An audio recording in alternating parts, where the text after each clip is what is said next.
and welcome to the July 6, 2026 Westminster City Council study session. Thank you for joining us this evening.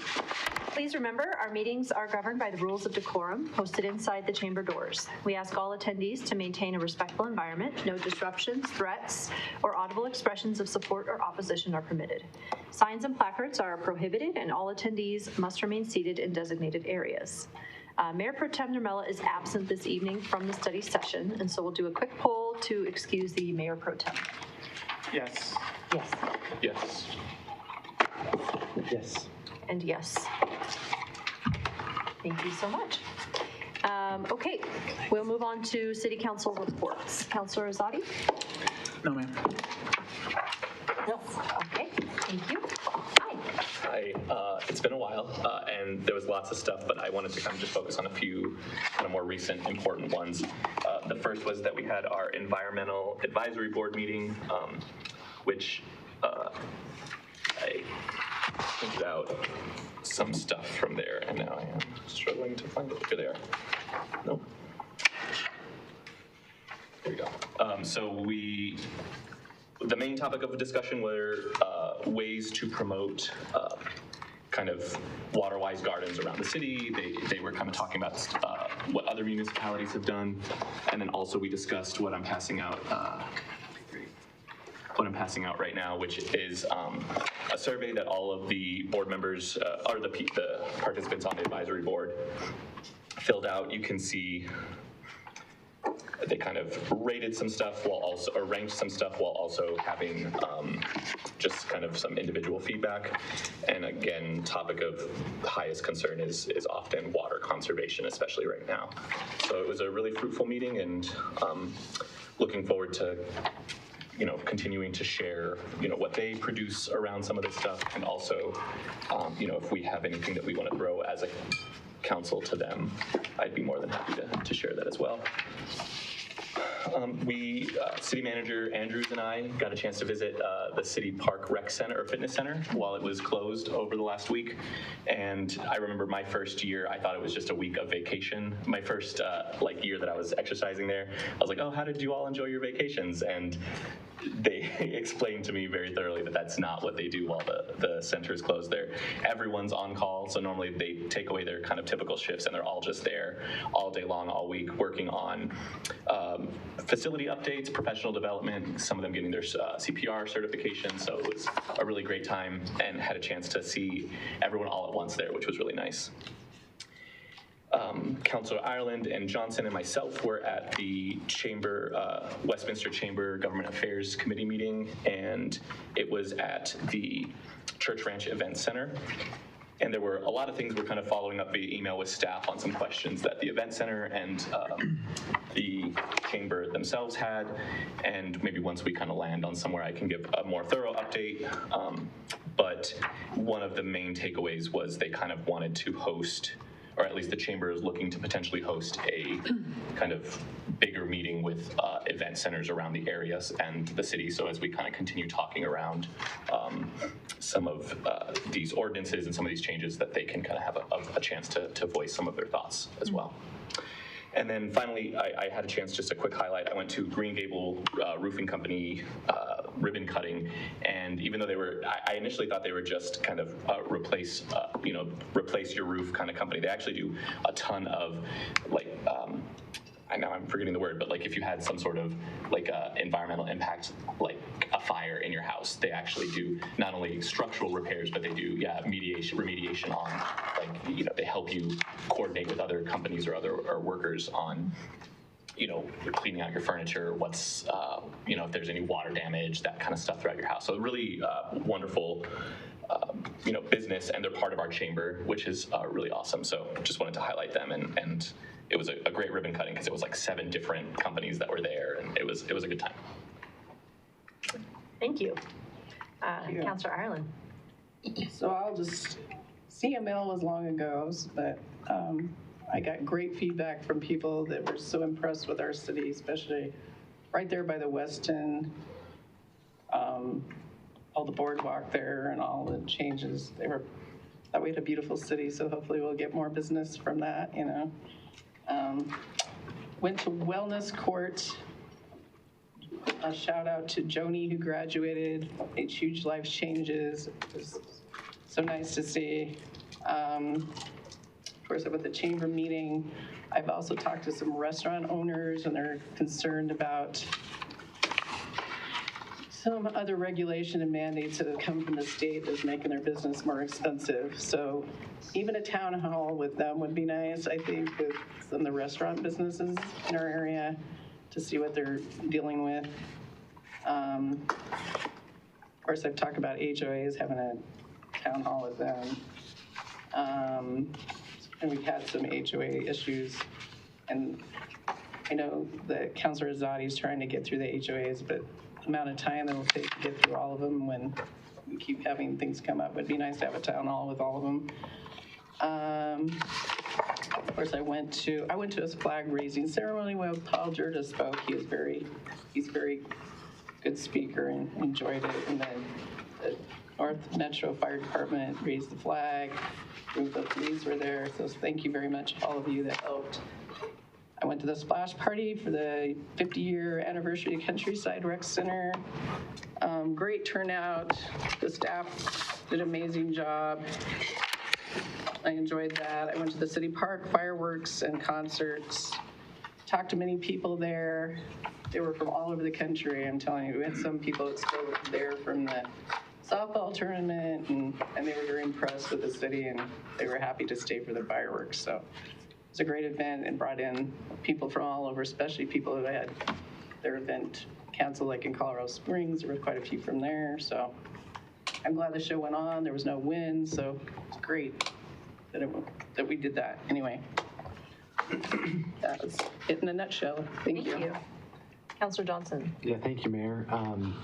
I also attended, as Councilor Barajas said, the chamber event at the Church Ranch Event Center, and a really timely conversation with what we're going to talk about tonight about, we are writing ordinance because of community response, and there's a lot of event centers out there that have a lot to say about that, and I think it would be good to get their feedback, but just in that meeting, the feedback they gave was really important and powerful, and we'll bring that tonight. So that was well worthwhile to attend.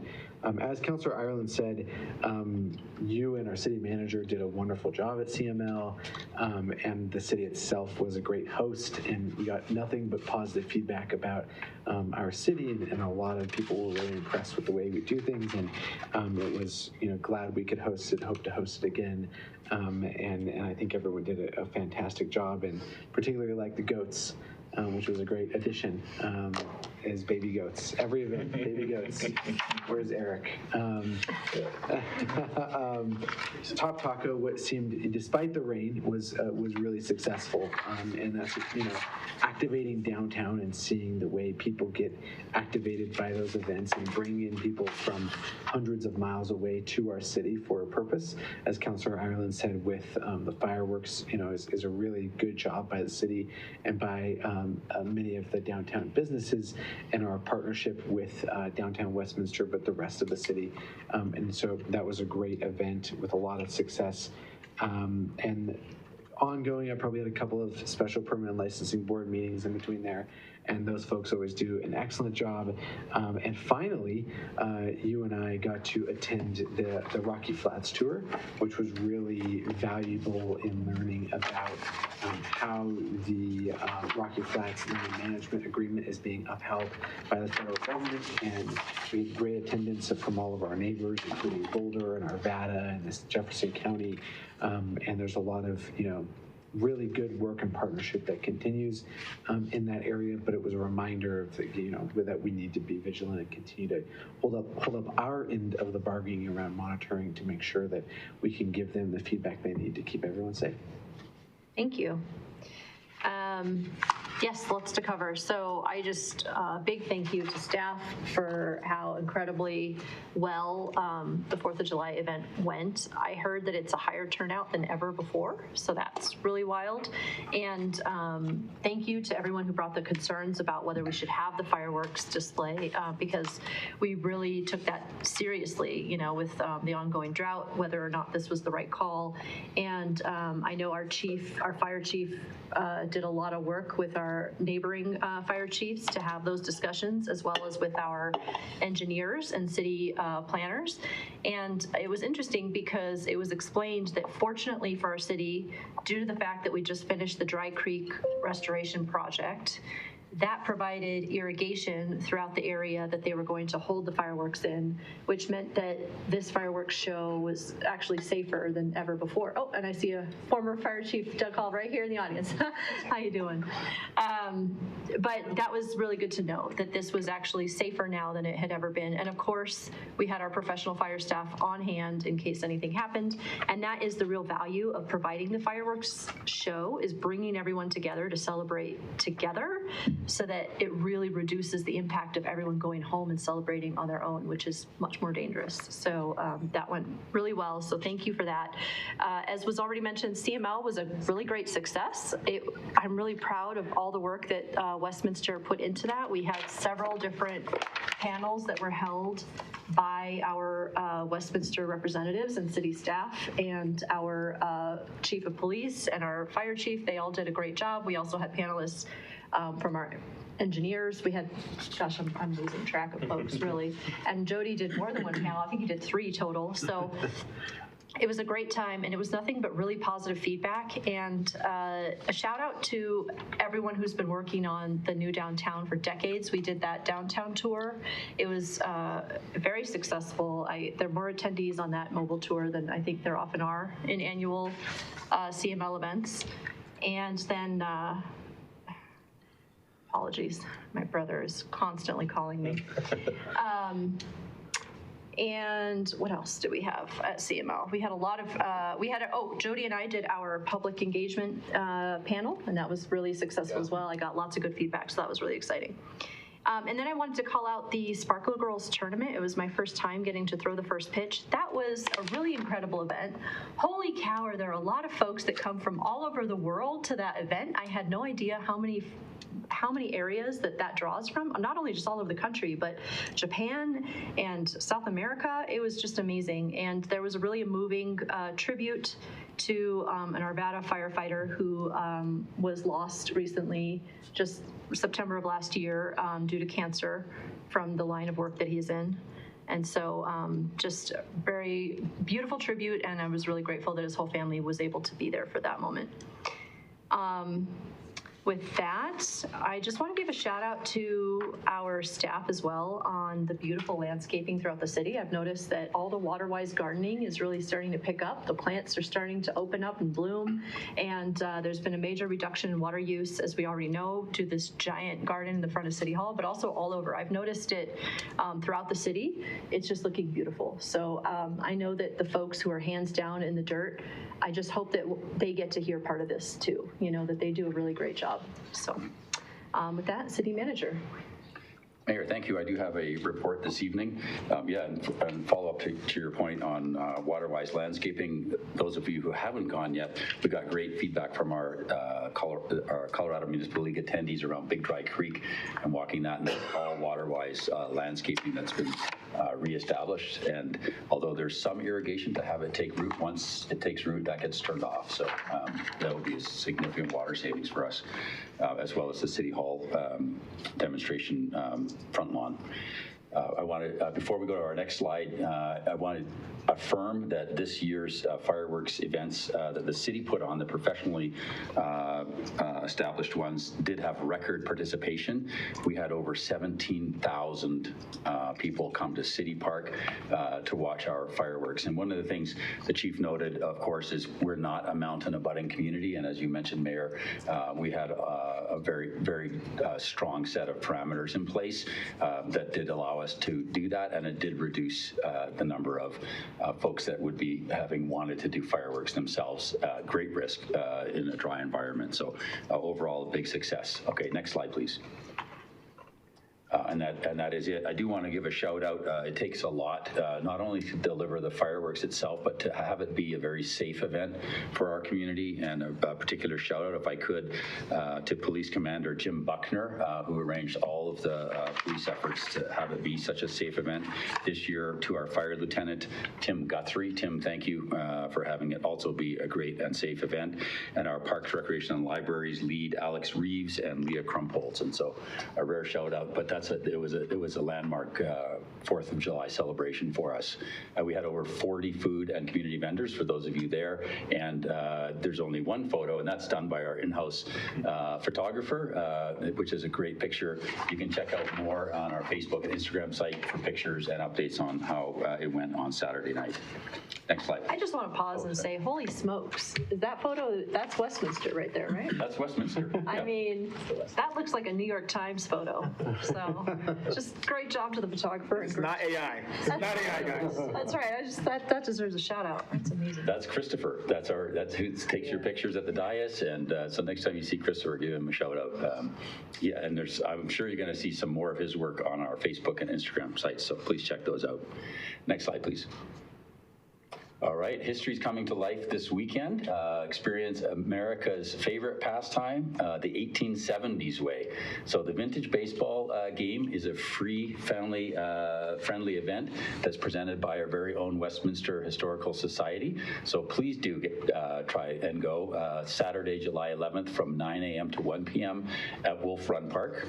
And that's at 4705 West 76th if you haven't yet dropped in on one of our historic games. You can actually watch an authentic 1870s vintage baseball game played by historic rules, and this part is really cool. You can see suffragette reenactors bringing history to life between the innings as they campaign for women's right to vote.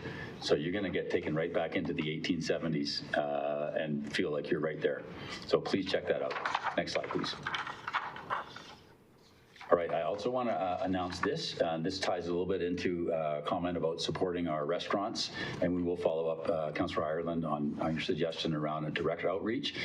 So the city has just unveiled a new How to Open a Business Guide in Westminster, and that's a revamp of the old How to Open a Business Guide, and that is now more comprehensive, inclusive, and accessible for entrepreneurs who want to make Westminster their home for their business. The guide is now also available in Spanish. You can get either the Spanish or the English version at westminstereconomicdevelopment.org/small business resources. So that's a really exciting revamp of the program. And we're seeing great success. For those listening who don't know, Westminster has one of the highest per capita small business ownership in the state. And our good folks in our economic development team make sure that that trend is continuing. Next slide, please. All right, on tonight's agenda, there are 3 presentations this evening and discussion and direction by City Council. The first one is a report out for our water affordability to every resident task force, and that includes recommendations from the committee directly to Westminster City Council, and we'll have more on that when we introduce that topic. Next up will be a report out also on a very significant committee effort, our Rental Housing Committee outcomes and recommendations, and recommendations on our 2021 International Property Maintenance Code adoption. And I see a number of committee members from both of those committees, and this is an opportunity, as we'll also have when we begin those topics, to thank those members of our community who have given so much time and expertise to advising their city on both of these very important topic areas. The third one tonight is proposed options to address City Council's feedback on event centers and live entertainment venues ordinance. And Councillor Johnson mentioned some stakeholder work at the event center, one of the event centers this past week. So that one will be our third one this evening. There's no executive session tonight, so those 3 items will comprise tonight's work. Next slide, please. This week, a busy week for the city and our community. On Wednesday, July 8th, we have another one in the Plaza Sessions, or the Downtown Westminster Summer Concert Series. So this is the ongoing activation in downtown Westminster, and that's right at Central Plaza Park from 5:30 to 7. The same night at 6 o'clock is the Inclusivity Board meeting. Then on Thursday, July 9th is our Parks, Recreation, Libraries Open Space Advisory Board meeting right at City Park Recreation Center on Sheridan Boulevard, and that will run from 6 to 8 p.m. And then on Friday, July 10th, another one with our police department, Coffee with the Cop. This one's at Cozy Coffee at 14694 Orchard Parkway, and you can drop in anytime between 9 and 11 and share coffee with one of our police officers. Next slide, please. On Saturday, July 11th, happy to announce for our community another free tree limb recycling drop-off at our Brow property. That's at 10,001 Alkire Street, and that's, again, anytime between 8 a.m. and noon.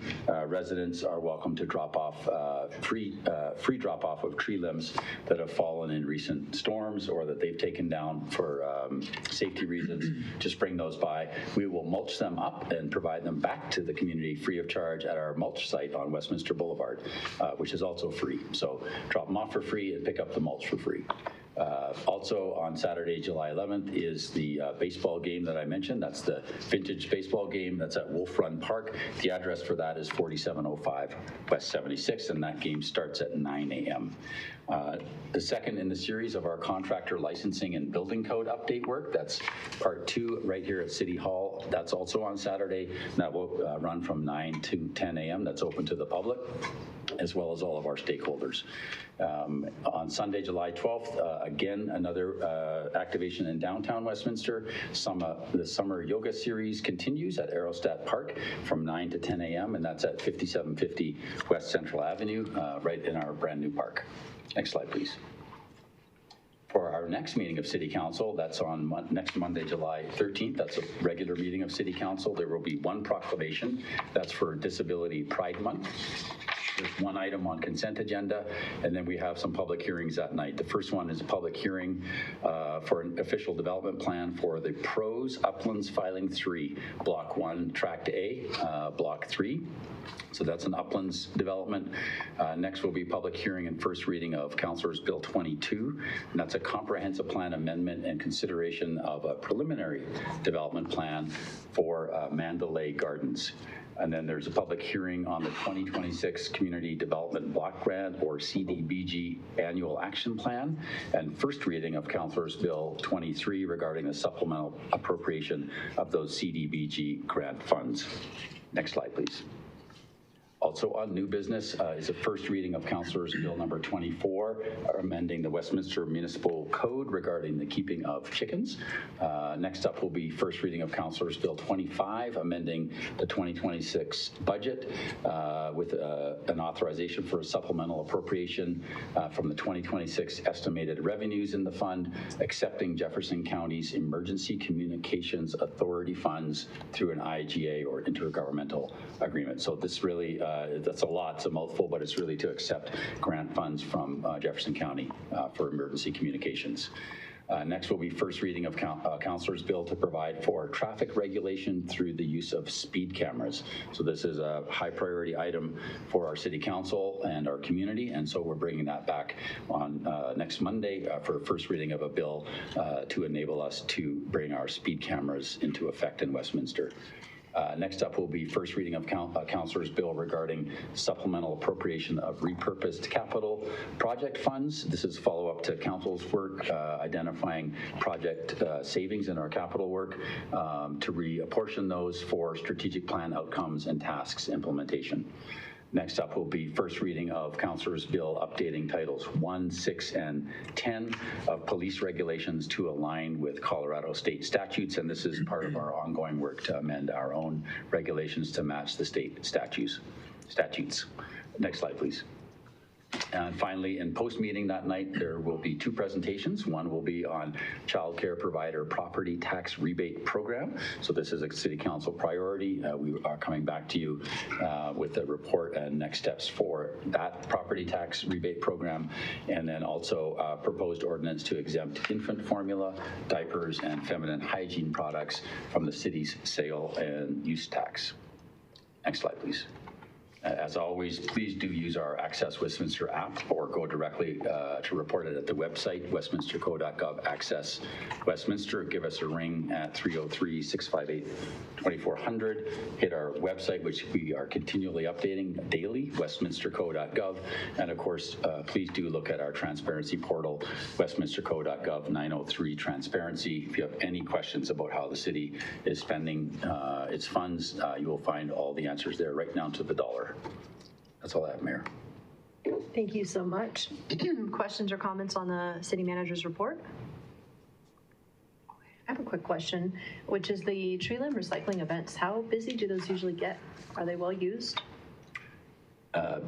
Depends on the preceding weather pattern, but they're typically very well subscribed. Okay. And we have called in the past special ones as well as regularly scheduled ones throughout the summer and fall to address any storm events. So we did have a special one recently after following the ice storm.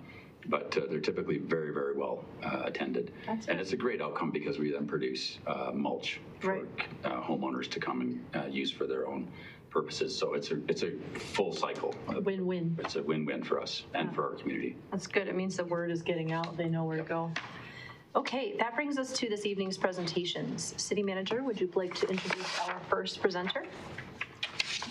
Yes, I'm going to ask actually Deputy City Manager Barbara Opie to kick us off this evening and get us rolling. Perfect. And if I may, please correct me to get the verbiage right here. I was reminded to remind folks in council that we're not giving direction in this, but this is the time to ask all of our questions, really dig deep, understand the information so that when it comes down back to us, then we can give direction at that time. So this is Q&A and understand what's happening here. So thank you.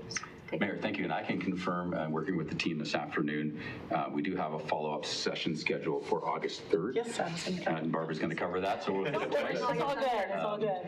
I'll send it. And that's council's night to really go into having absorbed this evening's report from our committee, asking all your questions tonight, and we'll set you up for a very productive discussion about next steps for water rates in Westminster on the 3rd of August. Right. So tonight is really to hear from the committee and answer any questions you may have about the work that they did. Thank you so much. All right. Thank you very much. Thank you, Mayor and City Councilors. I'm Barbara Opie, Deputy City Manager. I'm here to have the opportunity, appreciate the opportunity to introduce the Water Affordability for Every Resident Task Force report and the recommendation presentation. Tonight is a culmination of 7 meetings plus a capital improvement program overview and tour of Big Dry Creek Wastewater Treatment Facility. Meetings held between April 29th and June 23rd of the Water Task Force. This group dedicated hundreds of collective hours to understanding and discussing the city's water and sewer systems, financial obligations, consumption data, affordability programs, and rate design trade-offs. The report in tonight's packet was compiled by the city's utility cost of service study and rate consultants, Reptelis Financial Consultants, and edited and refined by the members of the task force. Tonight's presentation was prepared and will be presented by Task Force member Kevin Kinnear on behalf of the task force. I also want to acknowledge the staff members that are in the audience, Andrea Song and John Burke, and numerous staff members with our public policy and budget team, as well as Public Works and Utilities who helped support the task force through their efforts. Tonight, City Council is requested to receive and review the report and recommendations of the task force, and you are not being requested to provide us direction at this point on rate structure or the adjustments, but rather receive this report and ask any clarifying questions of the task force in preparation for the August 3rd study session. Just a note, for the task force members, we originally were anticipating it would be July 20th, but with a variety of modifications, we can confirm that it will be August 3rd instead. But before I turn the presentation over to Mr. Kinnear, I'd like to ask the City Council members who are our liaisons, Councillor Ireland and Azadi, who served as those liaisons to the task force, if they have any comments to kick us off. So with that, I'll turn it over to Councillor Ireland first. So I want to thank those residents who are on the task force and taking the time to be informed and give recommendations on water rates. I did send out an email. I learned last week that a couple of the members were not residents of our city, which is concerning to me. Being a water warrior, I think people that recommend water rates should also have to live with the water rates that they recommend. So that was a concern to me. And also, one of the task force members was concerned about the financial statements that they were given. I asked if this could be clarified. They were not happy with the clarifications, so I sent out what I was given to an independent CPA in our city, and he came back with the question that he put forward the most is why there was not a cash flow statement. He said, given the discussions center on the city's cash position, it would be much more informative to provide a statement of cash flows or equivalent sources and use of cash analysis. Such a statement would clearly show cash generated from operating revenues, cash received from debt or bond issuance, cash spent on capital construction, cash used for debt service, and the resulting change in cash balances. I think for transparency, this is important to know where our water utility money that comes from people's water bills is going. We're told that this is supposed to stay in our water utility, just like Gulf utility, Gulf money stays in the Gulf utility.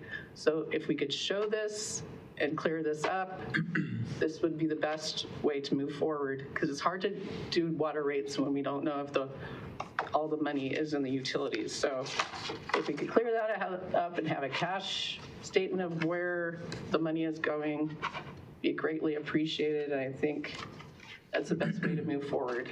Anyway, that's my statement. Thank you very much for coming and giving your presentation. Thank you.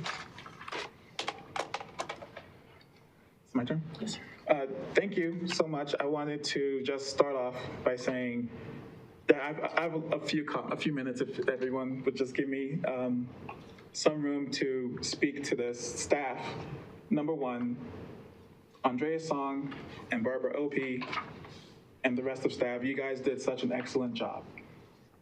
The leadership that I saw over, it was more than 7 weeks, I think it was 9 weeks, but 7 meetings, was fantastic. This was the best, most transparent, most collaborative, most effective task force committee that we've had. The report, if council has read this report, it's fantastic. It's thorough. That's how these meetings went. They were very thorough.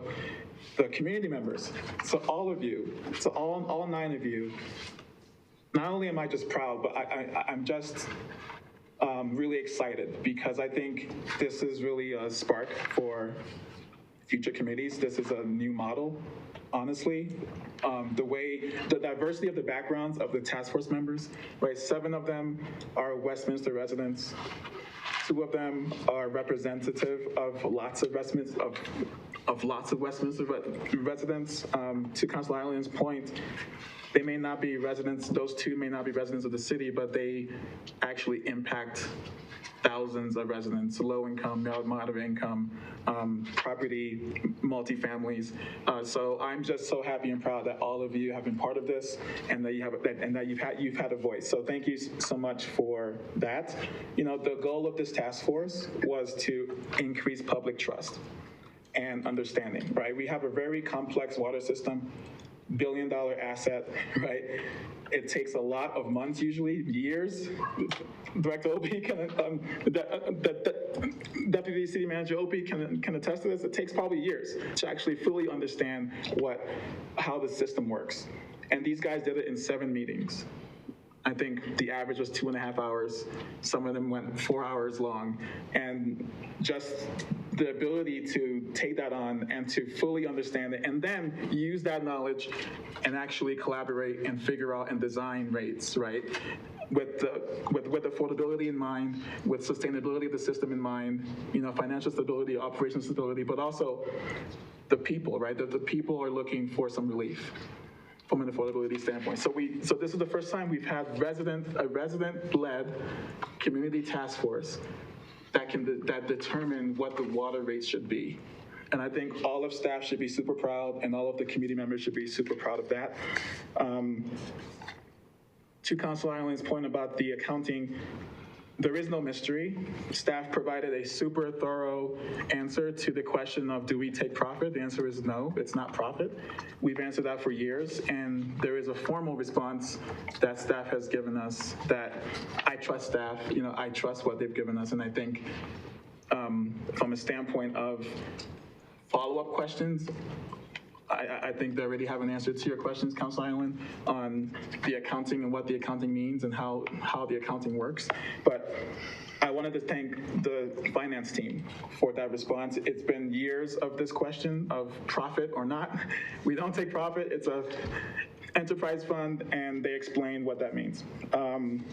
Also wanted to talk about just to directly name the task force members that were on this, because you guys did an excellent job. Sandy Papasil, Dana Ashley Ohm, Craig Russell, Marissa Garcia, Emily Brooks, Debbie Fisher, Doug Hall, Kevin Kinnear, Michael Washburn. These guys have such a diverse background. It's listed in the report, right? So they're engineers, they're water attorneys, they're multifamily owners. There's a former fire chief on here, longtime residents. This was such a diverse group of people, and I wanted to just call that out, that they were able to come together and form consensus, full consensus on what the affordability policy statement should be. And that policy statement, which you see on the slide, that's not easy to come up with, right? To actually have consensus on what does affordability mean to Westminster. That's what that statement answers. And everyone agreed on this statement. And that statement guided the design of the rates, the subsequent design. So that should be highly applauded. So yeah, thank you so much. The results to end, the actual recommendation, which we read over the weekend, to me has been such a, I almost cried reading this, because if we look at it, what they are recommending is that we are lowering basic water rates for the essential household use. In this inflationary environment, in the economy that we're in all of the, you've heard about the affordability crisis and everything that's going on, and everything costing more money.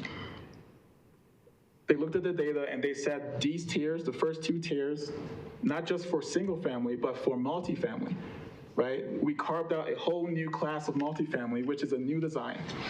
So we're basically saying lower the rates for for the essential water use. And then those water-intensive irrigation users should be paying their fair share, because we are in a multi-year drought. We have a limited water resource that can run out, right? So it's a responsible, it's moral clarity is how I see it, and I just wanted to give that. I don't want to steal your win here, but to introduce Kevin Kinnear, he's one of the task force members, and he's going to walk through the presentation. Thank you. Can you hear me? Yes. Great, thanks. Well, that pretty much sums it up. Thank you.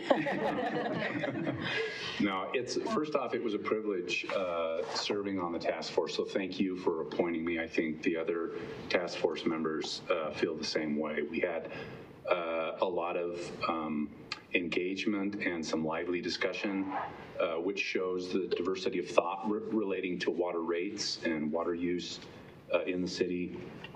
I was going to introduce the task force members. Councilor Azadi has done so, but if you guys could, who are here, if you could just raise your hands. So, we've got several of the task force members here. Also, I want to acknowledge Raftelis, the consultants that worked with us. Matt Wittern was a facilitator of our meetings, really responsible for herding cats, which as an attorney, I use that phrase all the time because attorneys are the worst cats to herd. We were far more tame in this task force. Todd Cristiano did a really good job of presenting concepts that are very complicated in a way that helped us think through some of this stuff. Councilor Ireland and Councilor Azadi were really a great assistance to us in providing kind of the 30,000-foot perspectives the city council may have in what we're to do and how we might think about things. So thank you to both of you for that. And last but certainly not least, just repeating what both Councillor Island and Councillor Azadi said, staff was remarkable. Barbara and Andrea and John, who are here, were there all the time, incredibly responsive, very helpful to understanding complicated issues. We also had Mandy and Brian Donahue assisting us with policy and finance things, and were really such a great help. I have the privilege of serving on the Planning Commission and have been so impressed with the staff in planning. And now I've had an opportunity to work with these others in these other divisions and departments. And across the board, I think we can be proud as Westminster citizens of the staff that we have here running our city. I think we're in great hands. So on to kind of what we did. We just talked about the members. So what did we do? Over 8 weeks, we had 7 meetings, 1 site visit. We were tasked with providing community input on water rate structure options, assessing affordability. This is water affordability for every resident. Equity considerations, and that came into play with kind of, well, how about the larger water users? Well, let's talk about equity and affordability on that perspective, and that there were discussions about that. And then, of course, coming up with a formal recommendation. We reviewed our system. It's very complicated. The water rights, I happen to know something about from my prior life as a water attorney. It's very, if anyone has read the Cosmic Agreement relating to Clear Creek, no, you didn't. It's a beast, and Westminster is a part of it. We looked at the legal and financial frameworks of rate structures compared with some of the peer cities. And there are some areas where we're kind of right in the middle of our peer cities, and some areas where we're a little on the higher end. But in no event are we really outside the realm of what other peer cities are charging. And then, of course, we looked at affordability and customer assistance programs that we already have. And you'll see at the end that we're making a recommendation that we maybe look at that and maybe strengthen or add more to that. And then finally, the rate design itself, and spent a great deal of time talking about that. Early on in our meetings, we kind of prioritize what is it that we want to accomplish and recommend. Obviously, this group at this table may have different perspectives and different priorities, but what the task force decided is among all the different priorities and issues associated with establishing rates, the 2 most important were affordable basic water and reliable utility income. Affordable basic water is your essential indoor water use. That is kind of the, from our perspective in the United States, that's just kind of the core basic, what you need to drink, to clean your house, for sanitation in your home, the essential life-giving use of water. Reliable utility income is an issue that rose to the top in several of our discussions. We are very proud of our water system. We are very proud of the water that we get. I made a comment before that I used to work for a firm that did water rights for the city of Boulder. Sorry, any fans of the city of Boulder, their water tastes horrible. And ours is incredible. And so one of the kind of overarching themes was we want to keep that. We don't want to fall behind. We don't want to avoid maintenance. We don't want to avoid capital improvements that are necessary. And so those 2 pieces, how do you do affordable basic water and maintain a reliable income for the utility, is a complicated question. And actually, it's an easy question, complicated answers. And so that's kind of what we spent a lot of time doing. I did this because one of the things that, this picture shows areas around where I live. One of the things that we did as task force members, but many of us did, is wander around talking to people about how they feel about their water rates and structures. And we have, among the task force, Craig has rental properties. He spoke to his tenants and others around there. I wandered around my neighborhood speaking to people. How do you feel about water rates? What do you think should be changed? What could be improved? What about the water system itself? Not surprisingly, most people didn't know anything about.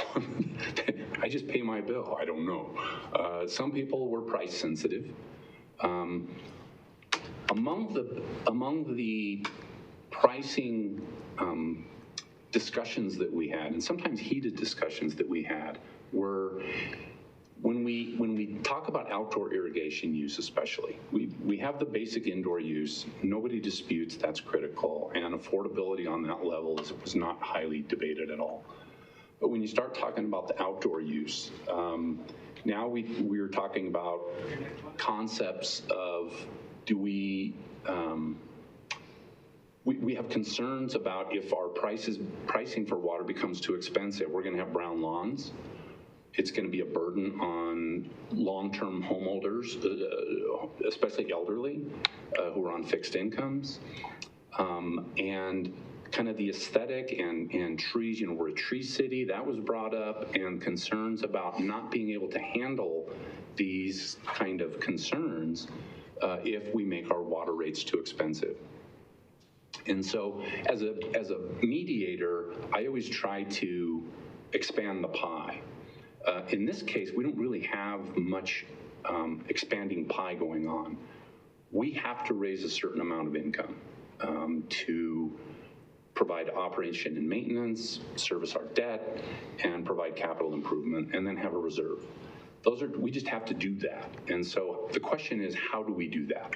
I brought these up. One of a couple of things that impact how people think about the non-basic essential water use are, these are examples in my neighborhood of people who have gone to xeriscaping. And some people think xeriscaping is dirt or rocks. This is an example from my neighborhood of what they've done.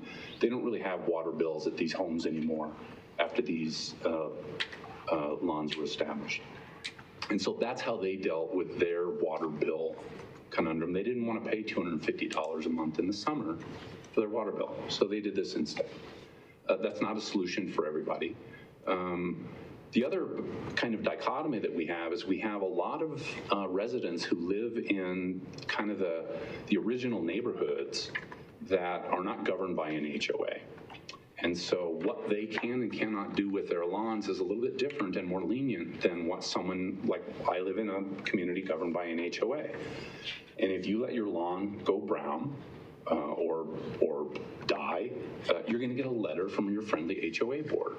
That's a little bit of a different dynamic than it is in some other areas of the city. And so we have kind of different pressures and different schemes on how some of these things might be dealt with. So it was very informative to talk to people about how they felt about water. And we had some who had people with sticker shock water rates, some of the task force members. And so we talked about that and how that might be addressed.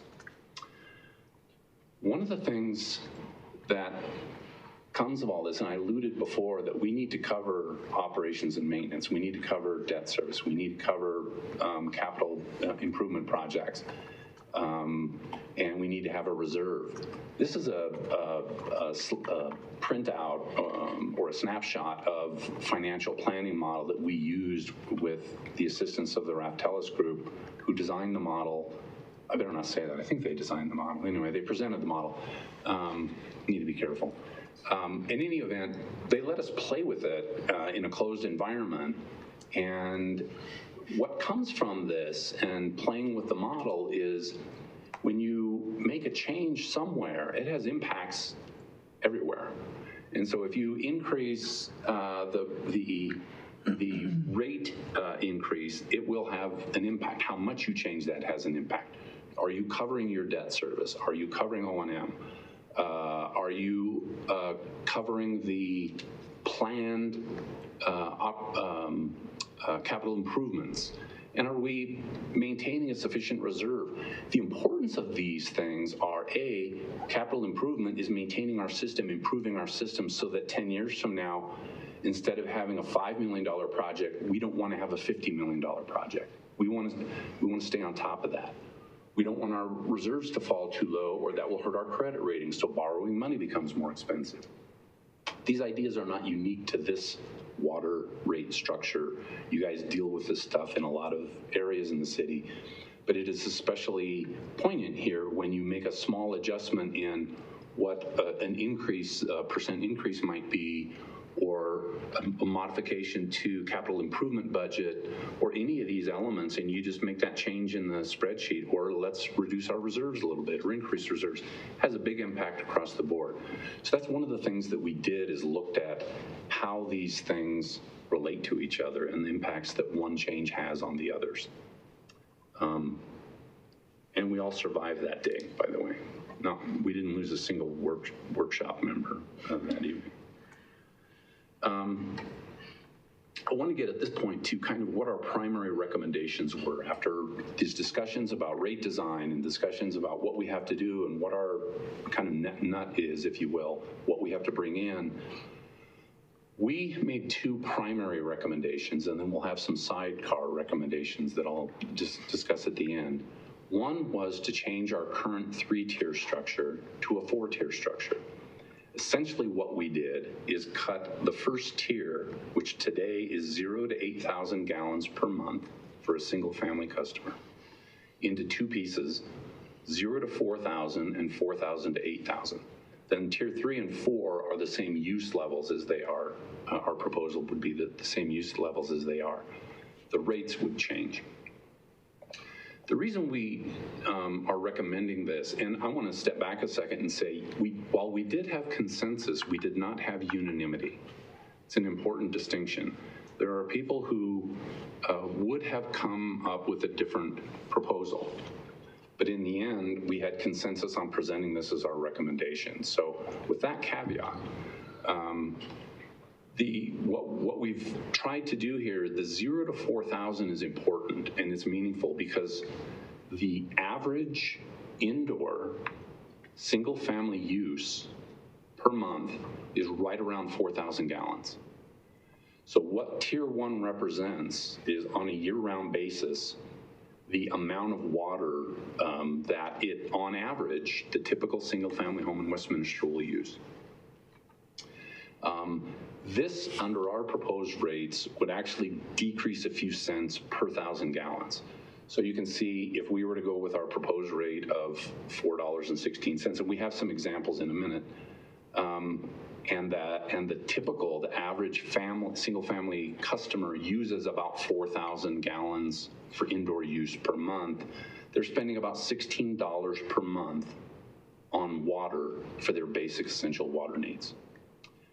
As you go up the tiers, that means that there are other uses. Often that would be irrigation, but there are other uses, and there are also larger families. So a larger family would not be represented necessarily by the 0 to 4,000 gallon per month average. They might have a higher use amount simply because there are more people. There is a bell curve from January 1 to December 31 in water use. So when we talk about 4,000 gallons is our average monthly use, that's the winter use for a single family resident. And then as you approach May, that average monthly use increases. Go to July and August is where it's peaked. Then it slows back down and comes back down in December back to about the 4,000 gallons per month. If you were to be able to average that out over the year and pay your water bill over the entire year on a flat basis, the typical family in Westminster would be using about 8,000 gallons per month. It's not billed that way, it's not used that way, it's not paid that way. But if you average it out, that's about what it would be. So that's why tier 2 then makes sense. Tiers 3 and 4 then represent higher water users. Honestly, we don't have, on a percentage basis, a lot of people using 40,000 or more gallons per month. Number 2 is we're proposing a new multifamily customer class, also with 4 tiers. Curiously, our multifamily customers' average indoor winter consumption is about 3,000 gallons per customer per month. So about 1,000 less than a single family home. And so that's, we did the 0 to 3, 3 to 6, 6 to 9, and then over 9 on the multifamily.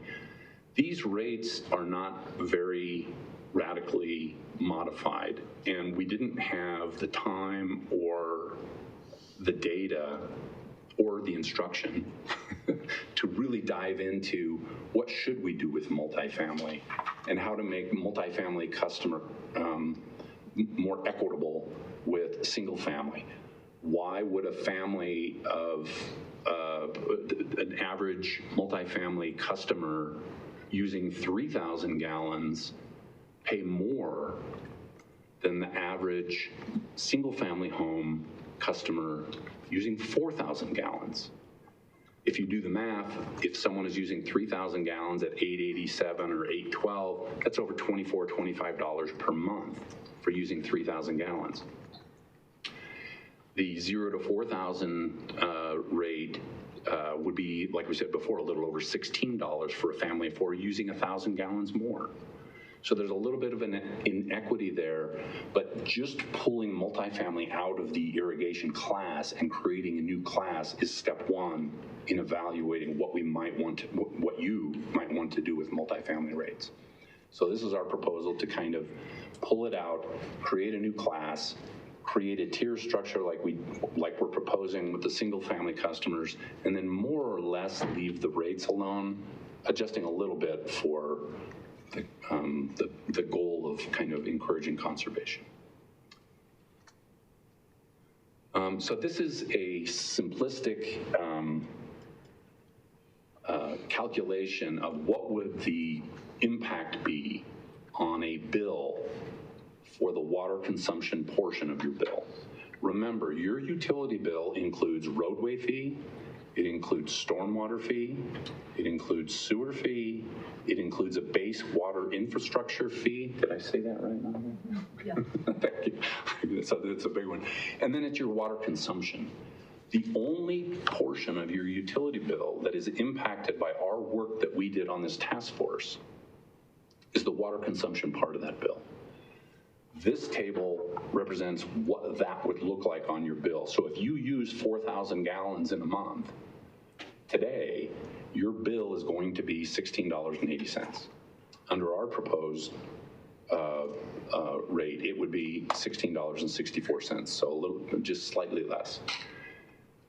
The next 4,000, from 4 to 8,000, would be billed at $33.60. So if you use 8,000 in a month, you would still get the benefit of the lower rate for your first 4,000 gallons of usage, but your next 4,000 would be slightly higher, and $34.64 would be the total bill then for that 8,000 gallon customer for that month, for the water consumption portion of their bill. Then as you go up to 8 to 40,000 gallons, those $32,000 would be billed at a higher rate, as we saw on the prior slide, and then over 40, I capped it at 100,000. So one of the questions was, how many large water users do we have? And we're not qualifying, it's whatever the basis for the large water use is. How many of these count? So of the 30,727 single-family accounts, 30 of them in 2025 used more than 100,000 gallons. So that's 1/1,000th of our residents. And 99.5% of all single-family accounts used no more than 40,000 gallons. So we've really tried to focus on kind of the meat of where our water users live. And this is what their bills, their water bills. And as you can see, the 40,000 gallon use, that went up about $23 under this structure. So we're not talking about doubling or tripling or even 25% increases. We're talking about, in that case, 10%. In the 100,000 gallon customer example, that's $100. So that's math. This is lawyer math. $100 out of $850. Help me, Andrea. 1/8 to 13%. Is that right? That's not bad for lawyer math. So about a 13% increase there. Here is an example of an actual bill for an average single-family water under, again, you can see the water utility infrastructure charge, the sewer charge. Now, the sewer charge is based on your individual average winter consumption. If the average winter consumption is 4,000 gallons, you're paying about $30-some. In here, it was, this customer uses 3,000 gallons, so a little bit less. But you're generally going to be paying $30 to $36, $38 a month in sewer fee, and then stormwater and roadway improvement. So the water consumption portion here actually ends up being $64.24 on the actual this year's bill, last year. This year for This July. year, thank you. Our change in the 4-tier structure and the changes that we're recommending would result in a bill of $68.02. So an increase of less than $4. A high-end single-family water bill, same analysis, would change from $271.06 to $293.19. So about $22, 8.7%. That was lawyer math again.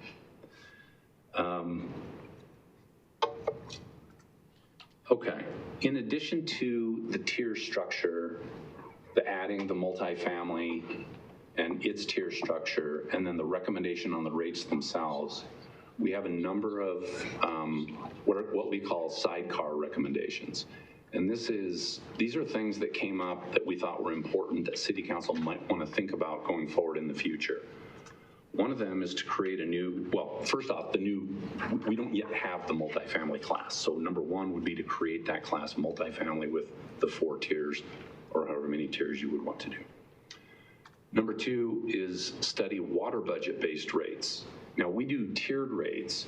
A water budget-based rates would be based on actual usage. Your billing would be based on your actual winter use would be the foundation of the water budget-based rates. It's a different water rate model altogether, but some of our sister communities along the Front Range use that. And so it might be worth looking at whether that would address kind of an equity thing, as opposed to kind of the two big pieces that our rate structure or rate proposal consists of are affordability for the basic use, and then a conservation element to encourage people to do the water-wise and other kind of water conservation measures. A water budget-based rate would have more of an equity gist to it. You wouldn't have to throw out affordability or conservation. It would just be focused a little more on that. One thing that we had a wonderful presentation on were the customer assistance programs. And we have customer assistance programs that can provide up to $25. 25, and we're changing that credit to $30 per month in July. Yeah, so in July, that will be $30 per month to people who need assistance with their bill. And we think that we can't necessarily solve anything through rates in terms of affordability, because we have to pay the bills. We have to pay our debt service. We have to have capital improvement projects. We have to have a reserve. We have to have O&M. So only so much can be accomplished that, but there are still some people who are going to need some assistance. And so we think continuing to work on developing and being really creative with customer assistance programs to help those who really are kind of in need is another tool that we would really encourage council to have the city look at. We thought that it might be valuable as we continue to struggle with balancing all of these objectives to have the task force or a similar commission be long-term or permanent. So other cities have a water commission or a water task force. There was some interest amongst the current members of the task force to continue working on water matters, water rate matters, and related things. So this is one of the sidecar recommendations we're making, is to consider establishing this as a permanent or long-term task force or commission. And then this is linked with studying long-term collection system resiliency against climate change in connection with our city water supply plan. And it's important to remember that, again, we have a income objective that we have to meet. And if we encourage people to conserve water, and as we become more susceptible to modifications to our water supply as a result of some of the climate issues that we're facing, we still have to generate income to pay for the system, to pay our debt, to pay our capital improvements, to keep our water supply system running and running well. That could have a long-term impact on this rate structure. The specific rates we're proposing would be for 2 years, as you know, because you're doing a 2-year rate thing. But a long-term planning and long-term design, and this could be part of a task force or commission that make recommendations to city council, but how do we deal with the WaterWise program with encouraging people to conserve water when we still need to generate revenue? We have a drought contingency in place, but what would that look like if 50% of the people replaced lawn irrigation and garden irrigation with xeriscape, where after the first year or two they were not irrigating anymore? Could have a big impact on revenue. And so that's something we didn't look at.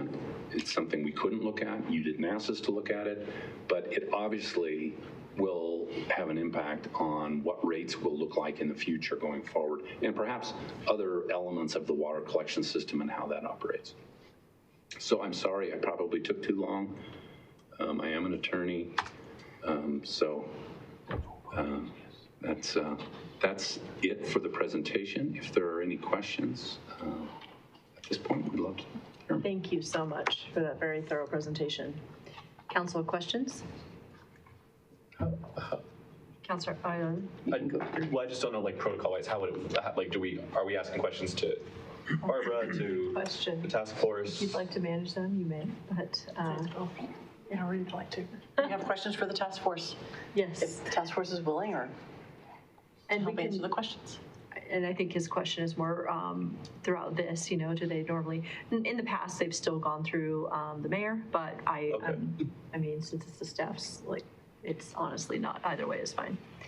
Regardless, though, I do want to get to Councilor Ireland's questions, so. Yeah. So we didn't tell the water task force, but the sewer rates, are they going to go out the same amount as the water? No, that's a separate item that'll be coming to council with the August 3rd discussion, and that is obviously something that this task force did not have time. I know they didn't, but to get into, so that will be a separate recommendation. That's why the recommendation to bring you the full water bill, utility bill, excuse me, at that time, where it's got any potential adjustments at that time. And another couple of concerns is how much did the consultant cost for this? Because I feel like the money could have gone to people that are suffering for water. I was told by someone it was $250,000. Not for this work. I hope that's not true. I don't know what the full bill was for. They were working on our cost of service Because study. that's not something we can continue to do. Correct.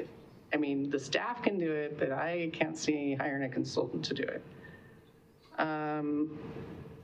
So 2 years ago, some of the city council agreed to no more than 4.5% increases in water rates. And that's what the people were told. That's what they think they're going to get. I don't know. I know we're doing irrigation for HOAs. I don't know what that amount is and how that's changing. But these HOAs are only considering 4.5 for their rate, for their HOA fees to go up. So that's a concern for me. It was promised. It's hard for me to go against that. So that's one item that I am concerned about, raising it more than 4.5. Plus, like you say, people start conserving more. Then how do we pay for the plant? That's what's concerning me about this, drought, because we may not be able to water anyway, and then we have a plant to pay for. So that's a big concern. So lots of questions still for me that have not been quite answered. But anyway, thank you. You did a great presentation. I appreciate your time. Thank you. Thank you. All right, Councilor Brajas. Thank you. I'm curious if members of the task force want to comment on kind of some of the sidecar, particular at multifamily, kind of like one of the hopes that I had for this task force was that we could kind of address some of that multifamily residential outsized impact, right? Like we're just got that pretty vivid example of the discrepancy between the two. Someone, who lives in a multifamily residence giving their kid a bath is paying like double for that bath versus over double versus what others were. So I'm curious less about kind of, maybe it is a very specific to data, but was the recommendation to kind of look at that later on based on just a lack of timing, a lack of available data, or I know that I read in the report that there's this conflict of if we adjust rates now and then create all these new classes, it's going to be a lot of chaos kind of in people's bills. So I guess I just wanted to get a little bit more flavor coloring on kind of why some of these sidecar pieces weren't included in the report, if anyone would like to kind of comment on that, or staff or whoever. I'll take a stab at it. Please, do you want to jump up to the microphone? And introduce yourself, please. Not really, but Thank you, Ms. Brooks. I'm Emily Brooks. That question, Councilor Barajas, was one that I asked as well. And my understanding is that within the task force, I shouldn't say my understanding, within the task force, we acknowledged that we need to do more. And positioning the city to be able to do more with pulling that multifamily out into its own entity, we see as a first step, okay. not last step, as a first step. And one of the things that we took into consideration was we still have a fixed revenue objective to bring in. And a more significant change in the multifamily rates right now could be disruptive to the single-family residential. It's just like Kevin talked about, it's kind of whack-a-mole. If you make a change here, that change is gonna show up someplace else. And so it's not that we don't think, if I can speak for the group, that more should be done for multifamily. We weren't able to get all of that done in the time frame that we had. So we have the structure established to be able to do that and acknowledge that we need to do more. Hence, maybe a continuing task force would do that, or staff could look at it. I don't think any of us were convinced that this is all we can do to address the question of multifamily. Thanks for that response. It's really thorough. I don't know if anybody else wants to add to that. No, that kind of fits it perfectly, and I'm heartened by that one of the recommendations is a continuing, whether it's a board or a commission or some sort of piece. I don't know what the right venue to discuss that would be, but I would love to circle back to that, because I think having some sort of body, we have a lot of things that we're thinking of, so having some sort of body kind of reminding this council and advocating for that kind of work. Seeing the kind of outsized numbers for multifamily residences, it's obvious that that money's going to have, that revenue is going to have to come from somewhere if there's a reduction. If nothing else, maybe that's where we stop increasing on increases, because I don't know, again, that's kind of outside and we don't need to give direction at this moment, but I think there's room for that continuing discussion, and if members of this task force want to continue advocating for continued conversation, I'm all for that and supporting that. I think that we recognize that needs to happen. Great. It's just a question of what does that look like and the timing. Yeah, thank you. Can I share one thing I learned from it? So from my understanding, it costs more to take water to multifamilies, the pipes are bigger, plus the multifamily number you're seeing is a 1 meter for that whole unit. So it's divided not equally, because it's just divided amongst all of them, which is different than single family. And also the new multifamily that have individual meters are all grouped into single family already. It's the older units that are all on 1 meter. And the only way they can do it is just divide it up. So it doesn't matter if one person uses less water. Is that true? That's what Sorry, I was just going to explain real quick. I mean, multifamily. Introduce yourself. Yes, Thank you. welcome. If you want to introduce yourself. Yeah, thank you. I'm Andrea Song. I'm Utilities Division Manager. And thank you, everybody, Mayor and councilors. Just to clarify, the multifamily does get a little bit confusing just because under the planning code, multifamily is defined as anything beyond a single family or single attached family home. But that could be duplexes, triplexes, and 4 units plus. But really for utility billing, what ends up happening is that for almost 99%, there's always a little bit of outliers, but that actually for a duplex and a triplex, those are actually under the single family tier. When there's more than 4 units, then it falls under the multifamily tier. There might be just a slight nuance, like with 5 townhomes, based on the year that they were built, whether or not they have a single meter. But most of the sub-metering, it's not required, and they don't get a separate bill. If they have a master meter on these multifamilies, 4+ units, it's up to the landlord to divide that. We do not issue them a separate bill. So I just wanted to clarify that. Thank you. Thank you. Yeah, Thank you. Okay, and so we're going to go back to one person at a time. Did you have more to add, Councilor Barales? No, I appreciate it. Just for kind of clarity and transparency, I live in, townhomes, and we're master metered. Yeah. So we could potentially hit a decent amount for outdoor irrigation. Thanks to a lot of the work that our HOA has been doing, we have about a little over a third of reduction in lawn space, which has been great. But, we just, for the showers that I take, the gardens that we water, the smaller socialized lawn, right? Like everyone kind of can engage and entertain on that lawn collectively. There's an outsize, and we don't need to get into that. My real question was just about kind of the task force's sidecar conversations. I guess that's kind of just want to finish up echoing the advocacy for some of those continued conversations. Thank you. And I want to make sure we touch to every councilor. Yeah. So Councilor Azadi, you've been waiting very patiently. No, it's fine. I just wanted to add to that on the multifamily. Can you go back to can you leave it on slide 7 on there? Can someone put it on there? I got it. That has the 2 charts.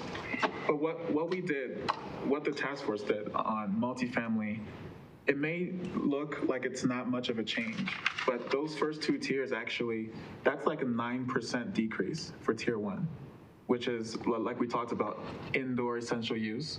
9% decrease, we've never done that for any rate in the history of the city, right? So it's still much higher than the single family, and there is work to do. So I agree with that. And by the way, it's still up to council Right? This is a recommendation. I wanted to bring that up to highlight that this is a recommendation to us, and we can still decide to tweak, change, edit, do our own thing, whatever. So multifamily, I am also interested in, should we still lower it now versus waiting later. Now, the problem to Councilor Island, so what she said is correct. Most of these multifamilies are single metered. So, and landlords are profit driven, right? So it's very difficult for us to actually ensure that whatever we do, we lower multifamily rates to, actually gets passed down to the units. It's almost impossible for us to ensure that if we lower it, the landlords would then lower those bills. That's the biggest nuance in multifamily, and that's why we said, okay, maybe we just do the structure now and set up the structure and do more analysis to see if we can actually target the units versus having the landlord keep all the profit to themselves. Thank you. And anyone, Councilor Johnson? Yeah, thank you, Mayor. I have maybe a question for the task force, and then just want to echo that I think it's a missed opportunity. I really appreciate what's done in multifamily, but I think it'd be a missed opportunity for staff if on August 3rd we also don't have options to right-size this rate, because these rates are going to last 2 years, and that's 2 years of really dramatic, prices for multifamily that have gone on historically for really long. And I think, as an aside, that also affects our development here in the city. Of when water rates are higher for these buildings, we're incentivizing building a different type of unit. But my question for the task force is, could you educate me a little bit on why there's a jump between Tier 2 and Tier 3 that's significantly larger than, for example, Tier 3 and Tier 4, which, if on the idea of conservation, wouldn't a jump from Tier 3 to Tier 4 want to be even larger in order to conserve even more at that high level? Great question. And the basic answer is that so much of the customer base that has a larger use, whether it's irrigation or otherwise, lives in the 8 to 40,000. That having that jump helps. It does two things. One, it serves the two goals of affordability by not bumping up the lower rates in tiers 1 and 2.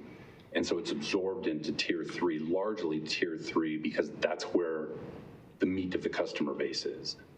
And then it also promotes conservation in that group where the most of our customers are.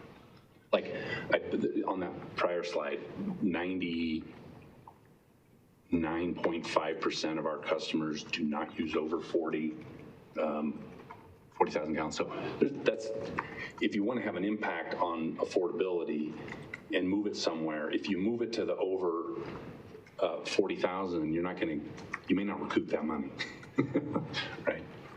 So I appreciate that answer. I'm curious though why, not saying there's a problem with the Tier 2 to Tier 3 jump, why is it less in Tier 4 anyways? I mean, why do you slow down the rate acceleration at the extreme uses of water? Because from an idea of conservation, wouldn't you want kind of this parabolic increase, or exponential increase the way you do from Tier 1 to Tier 2 to Tier 3 to Tier 4? Great question. And one of the themes that ran throughout this task force process was there are no easy answers, and there are a lot of things that we're trying to accommodate. And there was a concern over having people that are, some of the families that have high water use, if you were to increase that so much, we're trying to address some of the negative consequences of having rates that become so onerous that they can't pay their water bill, they move, you have brown lawns, some of the concerns that we'd had there. There still is a rate increase for those over 40,000. So it's still not less expensive per unit, per thousand for them. It's more expensive. It's just not, we got to a point where we thought, in trying to balance all of these things, some element of equity, some element of conservation, There is still an increase, but it's not as big of an increase. And incidentally, again, we're talking about 0.5% of the customer base in the city. And so we're really not going to make a big difference one way or the other in terms of the global budget. Yeah, thank you. Thank you, Mayor. Okay. And Councilor Brajas. Just wanted to say, I kind of jumped in straight to the questions. Just wanted to say a big thank you to the task force members. This was like such a heavy lift. I am thoroughly impressed with staff's kind of preparation for this and this task force's ability to digest. I mean, this is heavy stuff. And so I just want to say a thank you. I didn't get to throw my thanks out before I threw in the questions. Councilor Hott. Yeah, I don't have any additional questions, but I'm really, really impressed. And this was a very good presentation. And so thank you so much. Thank you for all your work. And before we wrap up entirely, I do think there were a few outstanding questions. Do we want to try to get back to those either by staff? Councilor Azadi, I heard you say that some of Councilor Ireland's original questions were answered, but Councilor Ireland, you began with some questions. Do we have on hand reports to answer those questions? Those were finance questions. Right. I also have a question about this multifamily. So if we're grouping everyone into one meter, you're going to go over 9,000. So do we divide? No. Per unit. Oh, it's per, but it's not. But it's all in 1 meter. So if you had 10 units and you had 9,000, that would be 900. Boy, I just did lawyer math again. I'm not sure I did that right. 90,000. Thank you. Yeah. You break it down, so it would still end up being less than, around 3,000 historically on average. I mean, the master meter itself would have over 9,000, but per unit, you divide that by the number of units. Into 3. That's why I thought it was divided. But if you have some crazy person that's using a lot of water, it can make everyone have to spend 14, 20.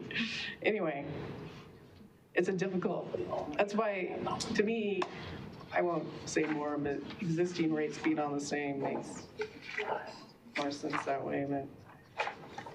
Okay, and I just want to make sure that the audience listening is able to clarify any of those remaining questions. So Barbara, I don't know if you had any. So there was additional information requested about looking at the annual comprehensive financial report, the ACFR, and looking at those numbers. The numbers that were provided, because the 25 just literally got posted within the last week, was from 2020 to 2024.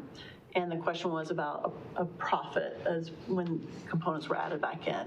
Finance staff prepared a document that I sent out to City Council and to the task force members on Friday that kind of tried to outline the explanation of how the ACFR and how to read those different statements are concerned, and only just identified that, you know, while the change in net position is an accounting term, and I am not an accountant, so I will admit that right up front. The cash went, and just show a cash flow statement. Right. Which is common practice in accounting. So that's additional information. Thank you very much, Counselor. That was submitted today, so we'll get some additional information there. But as to the question of whether the utility is making a profit, no, that is not the case. It is actually operating as intended. So built into the rates are ongoing repair and replacement, because at some point tap fees generally go away. There'll be a little bit as redevelopment occurs, but that was the main driver for the city's utility system in the 90s and early 2000s, 1980s as well, as far as the growth of the utility system. And that was where the majority of the funds were used to help build out the system. As the system ages and as new development, as we're close to less than 5% build out, the ability to use tap fees to pay for that type of investment goes away or becomes very limited. And so built into the rate structure is that ongoing repair and replacement. And so as there's either savings in a given year for expenses and or the revenues come in, that the savings goes into the capital project reserve in the utility fund. It stays in the utility fund, and it acts as a savings account. The best way I can describe it is my personal generalization, which is think of my household. That if I know that I, at some point, am going to have to repair a roof, replace a hot water heater, things of that nature, hopefully I'm able to save some money for that future need. And that's what the capital project reserve operates as. So it allows us in years of savings to put into that account. And then when we need it, as those capital projects happen, we're able to use those funds to help pay for it so that we're not having these odd spikes in rates to try to smooth it as much as we possibly can. Thank you. Thank you so much to our Deputy City Manager, because just for the folks listening, I want to make sure this is a really good opportunity to clarify what is happening in that fund. And if they do have questions, of course, as you said, you sent us an email on Friday, but if folks want a copy, just ask and we can we'll send get this that information on the website. That's right. Everything is available. And my thoughts is just extreme thanks to staff for making such a beautiful website where all the data that the task force has been working on for the last several weeks is collected in one place. It's accessible, and you can see the context, the history, you can access the reports, and you can really understand where the task force was going because they had such beautiful minutes, as Councilor Zadi said. And so it really helps with the transparency and visibility of this whole project, which was the whole point of this task force to begin with. So I do want to give my extended thank you to you, Mr. Kinnear, as well as everyone on that task force. You've really outdone yourselves. I think that this is exemplary work, and it's a really beautiful example of what we can do when we bring the community in to share the work. And you are our advisors, right? And that's what City Council is, of course, is public stewards. We're supposed to be listening to you, the residents, on what you think we should be doing. And this has been an ongoing conversation for several years. And so I really think this was the best way to do it. So thank you to Councilor Zadi for this suggestion. I think that this was truly a success. So with that, thank you so much for your presentation. Well done. Maybe we can take it to I have a request for 5, so we will come back at 8:05. I know that's screen. We got to figure something out there. Tier 3 to 4 increased. Yeah, but only by $2. So.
Thank you so much, Abby. With that, welcome back. We are on with our next presentation. City Manager, would you like to introduce our presenters? Thank you, Mayor. I'm going to turn it straight over to Director Lindsay Kimball, who's going to start us out. Thank you. Sorry, I wasn't sure if you or Larry were starting. The hat's distracting. Yeah. Thank you, Jody. Appreciate it. Thank you, City Manager Andrews. Lindsay Kimball, Director of Community Services. Good evening, Mayor. Mayor Pro Tem is not here, but in spirit. And councilors, thank you. Tonight we are going to speak to you about the progress of the Rental Housing Ad Hoc Committee and its relation and study and careful work on the 2021 IPMC adoption. I want to introduce all of the great folks that are with me today. To my left is Deputy City Manager Larry Dorr, who has been a tremendous force and contributor to this effort. Thank you, Larry. Also to my right is Judge Jason Longtime. He has helped us tremendously and been a special presenter and helped the committee with different questions about process and procedures. Also, we have Sam Everett, who is our Chief Building Official and Community Standards Manager for the city. We have Katie Curry, who's our Business Coordinator, Operations Coordinator, and Jake Walls, who is our Senior Business Analyst. We also have Wadi Burgess, who is our Property Standards Administrator. And finally, hiding in the back is Eric Otzelberger, who is our PRL Director and has been very helpful to the committee and a great resource to us as we've worked through this more than 2-year process with the group. So thank you to everyone, and especially thank you to all of the committee members. We have been a very inclusive committee. It's been an open call. There's been no restrictions on participation. We have invited our entire database to every meeting of over 300 property owners, and we get the word out through our nonprofits to tenants and have used them as a force multiplier for communicating. We also have had all property owners, again, all residents and all property managers invited, and anyone with an interest in the subject. So we've been very open. I want to say thank you very much directly to everyone in the community services team who's contributed and supported this work. In particular, our folks who are doing the work of the property standards officers. It's a very hard job. I know I've joked before in some of my presentations, no one likes to see a code enforcement officer, property standards officer approaching your residence. Probably not welcome, not a welcome sight, and kind of can be scary. So it's a very hard job. It's difficult. They're in a lot of very unique situations, and I just want to thank them for always being professional and treating everyone fairly and respectfully as they do their job, which is not an easy job to do. And as director, I'm very proud of the work that they're doing and that the team has accomplished over the past 2 years that we're also going to be going over in this presentation.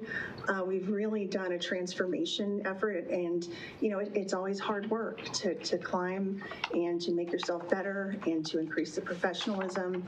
So I'm really thankful to that whole team in property standards and under the leadership of Wadi, who has done a tremendous job stepping up and really being a strong leader for that team. Really appreciate him and his whole team, and their work keeps our community safe, clean, and beautiful.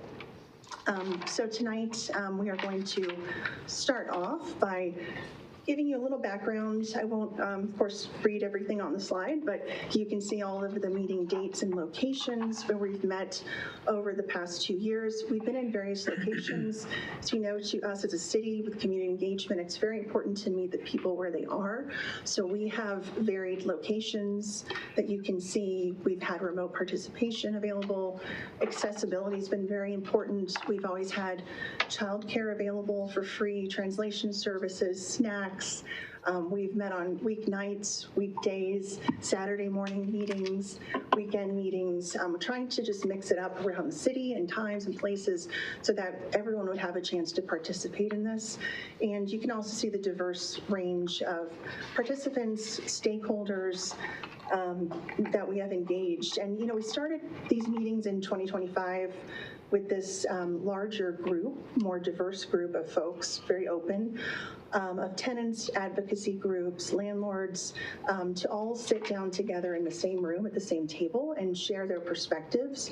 So we started with much more formal, longer format meetings in the beginning, usually 2.5 hours long. What we have evolved into have been shorter, bite-sized, hard-hitting, very directed meetings at looking page by page, literally page by page, and redlining the proposed code that we'd like to implement. So that has been the process thus far. And we've also engaged with many other guest speakers. As I mentioned, the judge very graciously was a guest speaker for us on certain questions the committee had. We also brought in Colorado Legal Services. They've twice provided free sessions for any resident to attend and learn their rights as far as being a renter. We also have seen some overarches of calls for greater transparency, accountability, and greater enforcement that we have been able to respond to immediately, and we've tried to make those changes effective as soon as possible. We've shifted, we've changed with the requests that we're hearing from this group and from the greater community, and we'll talk a little bit about that in the presentation. But above all, we were focused on this adoption of a clear, consistent standard.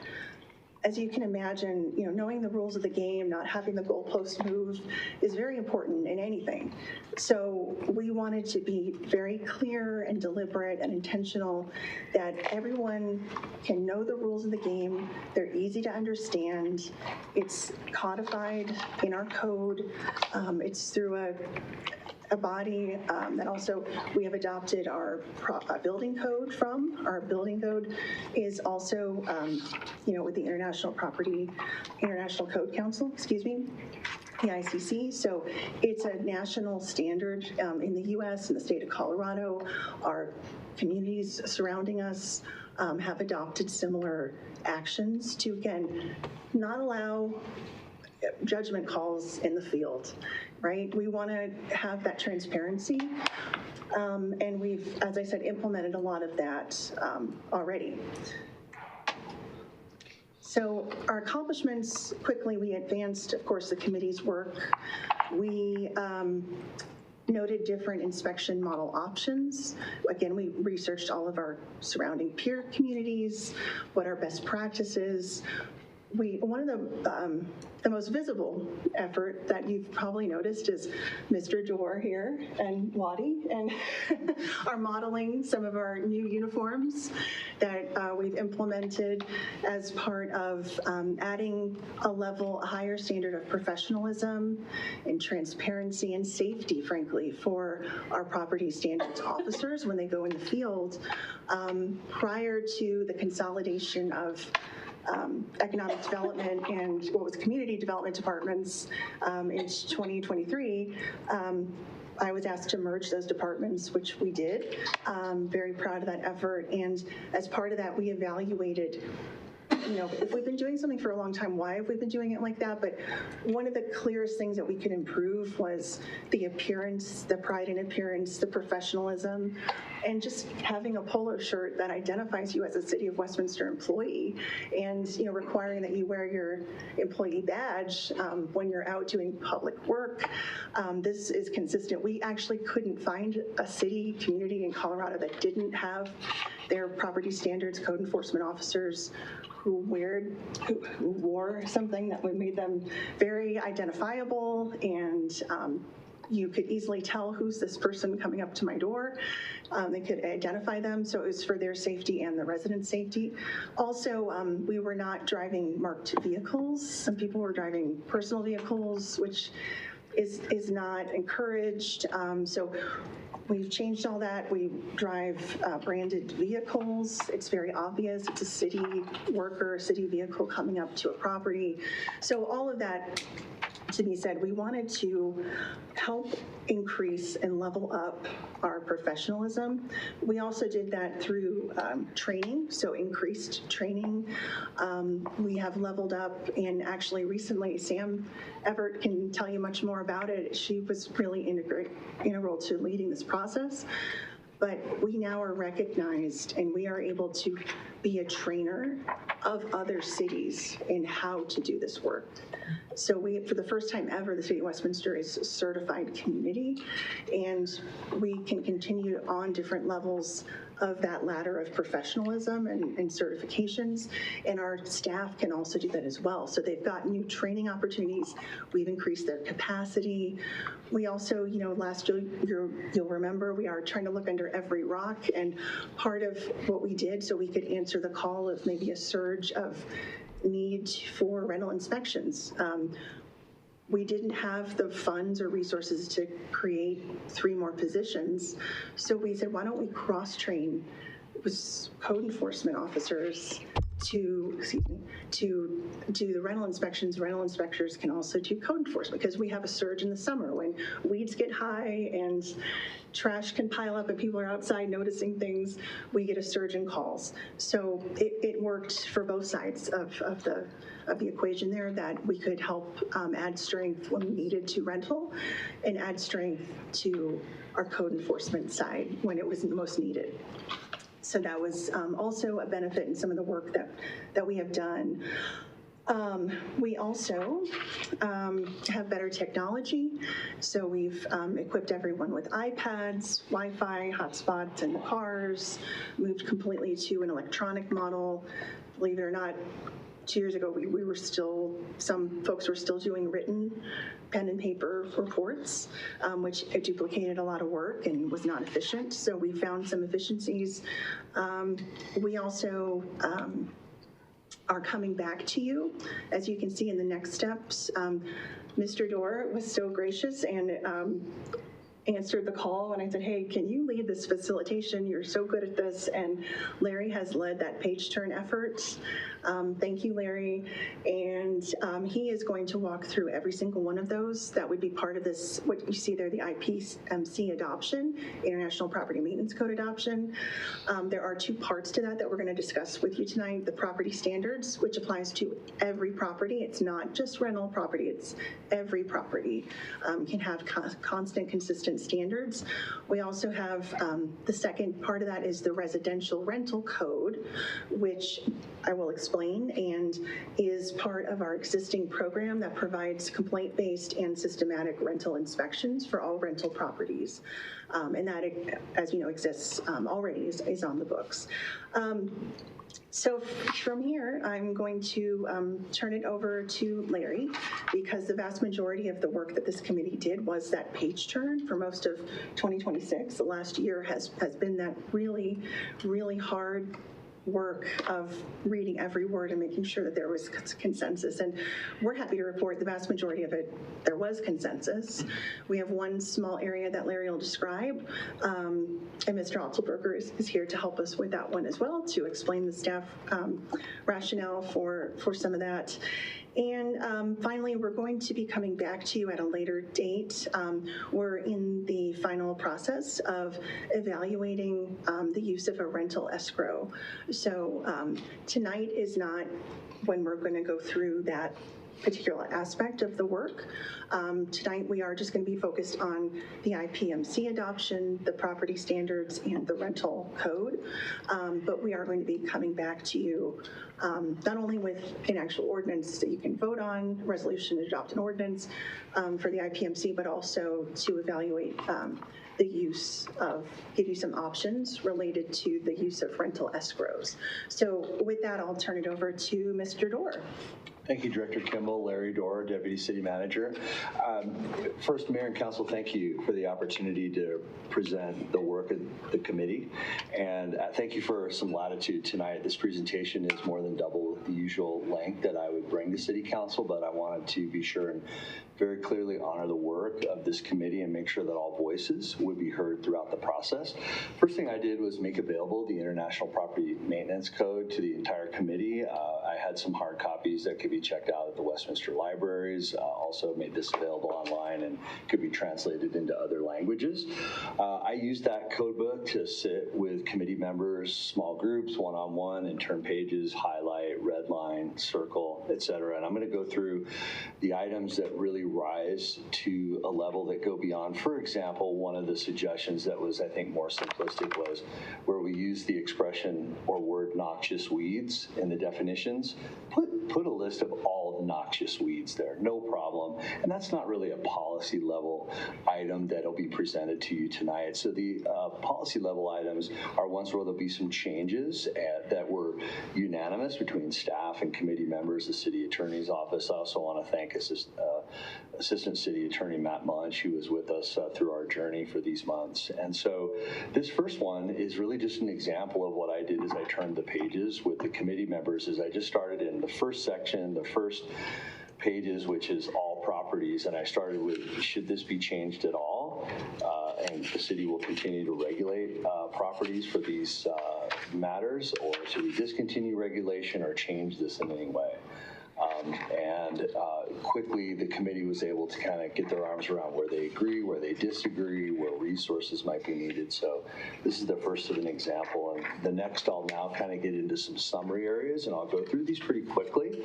I think that I've organized from what I'm presenting here into the 8 matters that are on a slide that we've left at your seating areas. If you want to have a look at that, as I go along, if you see the item listed, you'll know that I felt that was likely a policy matter for your direction. So Mayor, I'll be asking if you would poll council for consensus on direction, feedback, whatever the case may be on those 8.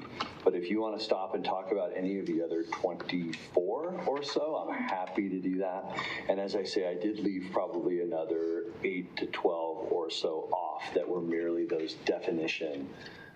Add as many examples as you possibly can. So first, regarding penalties, we got feedback, and again, there was consensus around this. Our code called for a violation for every separate day that a violation existed, and that just seemed to compound the problem and not likely lead to a solution.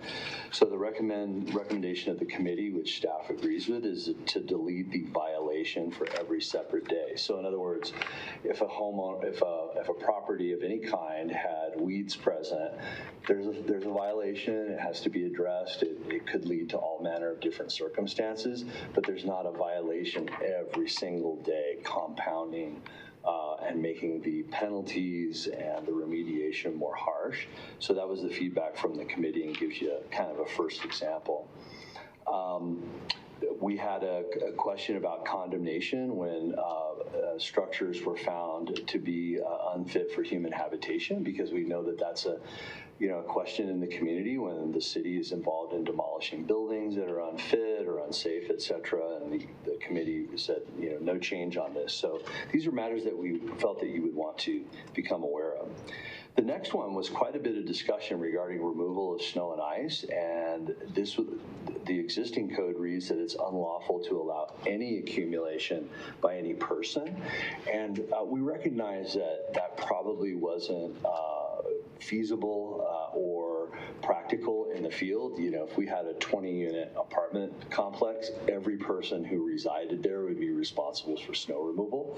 So there was some quick consensus that this would be the responsibility of owners only and not occupant tenants as it was. At the same time, for the sake of property owners can have a private agreement via a lease whereby the occupant does agree to remove snow. Say it's a single family resident property that's being rented. The landlord owner can, by agreement, ask the tenant occupant to remove that snow. But we'll make this change. Next up was related to civil liability, and there was a request that primarily this would be the owner only. However, there was some feedback about the responsibility of those navigating the public sidewalks, that they be adequately prepared for winter weather, snow conditions, etc. So we've made that adjustment. I should also mention that the entire red line, all 18 pages, was a part of council's package. packet and is present on the agenda. So if you have any specific questions about that, I'm prepared to address it, which includes every single recommended change from the committee. Changing and to or, shall from may, etc. We can talk about that. Grounds maintenance, the code reads 100% ongoing survival rate of all plantings and all landscape, and 100% ongoing survival rate is quite a high bar, and the consensus was that that could be deleted because I think obviously anybody who's making plantings wants to have as high a survival rate as possible. So hopefully this opener, I'm going in order in the code, gives you a little feel for what we're doing here tonight. Accumulation of weeds, our code would currently read, and in the draft IPMC is unlawful on any premise, including city property. The change would be to include city property, which was not recommended by staff in consultation with our Parks, Recreation, and Libraries director, and the maintenance of any weeds in parks and open space would be very, very challenging for our community, and it's one of the ones that's on the 8 that you see there. That would require incredible amounts of resources to accomplish, and it would be quite a burden on the taxpayers of Westminster. So this is where staff has somewhat a disagreement with the recommendation of the committee, and I think that's probably self-evident right away, but Mr. Otzelberger is here if you'd like to ask any questions about that. In the motor vehicle section, it was merely stipulated that a violation would be noticed, and there's been a question about would it be a violation for the property owner or the vehicle owner, and the recommendation is that it would be for both, because we don't want to get involved in disagreement about is it the vehicle, is it the property owner, and they're pointing fingers when the community is suffering through an abandoned vehicle that's on the front yard, on the driveway, whatever the case may be. We want to get it remediated. That's our goal. Our graffiti section requires that property be restored to an approved state of repair. And the feeling of the committee is already, graffiti folks who are victimized by graffiti, they suffer twice. They have their property defaced, but then they have to pay or expend energy to get that done. And so we agree with the recommendation from the committee, which is we're going to delete approved state of repair. I think it's fairly evident when graffiti is removed what that looks like and how it improves the community. Insect screens required for every window and other outside opening. And this was revealing for me. My own home in Westminster is in violation because I don't have a screen door on my front door. And now you all probably just thought, wait a minute, I don't think I have a screen door on my front door. So this was very practical information from the committee that, we even have homeowners associations that don't allow a front screen door. I think that goes for my own place, I think. So we have a recommendation to exempt the front door, and it gives you a little flavor for some of the things that were not very controversial and some of the things that may have been. Next up was maintenance of door locks and assemblies, and it was recommended that this be restricted to egress doors only and not interior doors, and that if an egress door had original equipment, that would be sufficient, that nothing would have to be added. So if there had never been, let's just say, a deadbolt on the door, that would not have to be added. But if there is a locking handle door, it would have to be maintained in operable condition, to be clear. And then there was a reference in the code here about sleeping units, and that's a little confusing to the general reader as to what constitutes a sleeping unit. So the consensus was to delete that reference, which is what's recommended. Then trash, junk, and debris. We did have the 3-yard roll-off. We had the smaller containers and had a nice discussion with the committee. But one of the things that was painful about this was accumulation not allowed. Does that mean 2 gum wrappers is an accumulation? And that seemed a bit confusing. And could be onerous to everyone involved. So the recommendation was to change to unreasonable or unsanitary accumulation of trash, junk, and debris. So that is a little bit further of a judgment call, but I think is a little bit of a higher bar and can be useful. Next, there's a section of the code about outdoor storage of refrigerators, and that they shall not be discarded, abandoned, or stored outside the premise. And the committee brought back a very practical suggestion of, let's change that and allow for not more than 3 calendar days or 72 hours, because the concept is residents may be recycling a refrigerator, it may not be sold to a neighbor and they're coming to pick it up, they may be moving to another residents somewhere else. So we want to give a little bit of grace to allow for our residents to have that refrigerator outside. Household waste facilities, and this goes to the garbage disposal, what many people would call that, but that the owner would provide either a mechanical food waste grinder or an incinerator, or a leak-proof container. And the feeling was most incinerators in this environment, is probably not best, and so it's time to move on from that old section of the maintenance code. I know in other parts of the country that might be the case. And then we know that composting is popular for Westminster, so we wanted to add that language for composters. Next up, pest elimination, and we have on here trash containers, but really this involves, wait a minute, I've got one confused here. We'll have to come back to it. I think I've overlapped something, but I think instead of pest elimination occupant, that should read related to trash containers. And there was a suggestion that those be allowed in front yards. One of our committee members feels that those should be allowed because the residents just leave those at their curb or they have them near their front yard. It's very impractical for enforcement, although we do on a complaint basis. If a resident provides a complaint, our property standards officers will engage the resident, let them know they're in violation, give a warning. If they have to come back, they will enforce that. So this is one where council can provide some guidance on a policy feedback and direction for Westminster as to whether or not trash containers can be allowed in the front yard. It's currently prohibited front yard, side yard, or backyard when visible from the street. So that's something to think about. So forgive me, that pest elimination is now for the next line, which is currently it reads the occupant is responsible for continued pest-free conditions. When caused by defect, the owner would be responsible. And the consensus of the committee was to change this to the owner.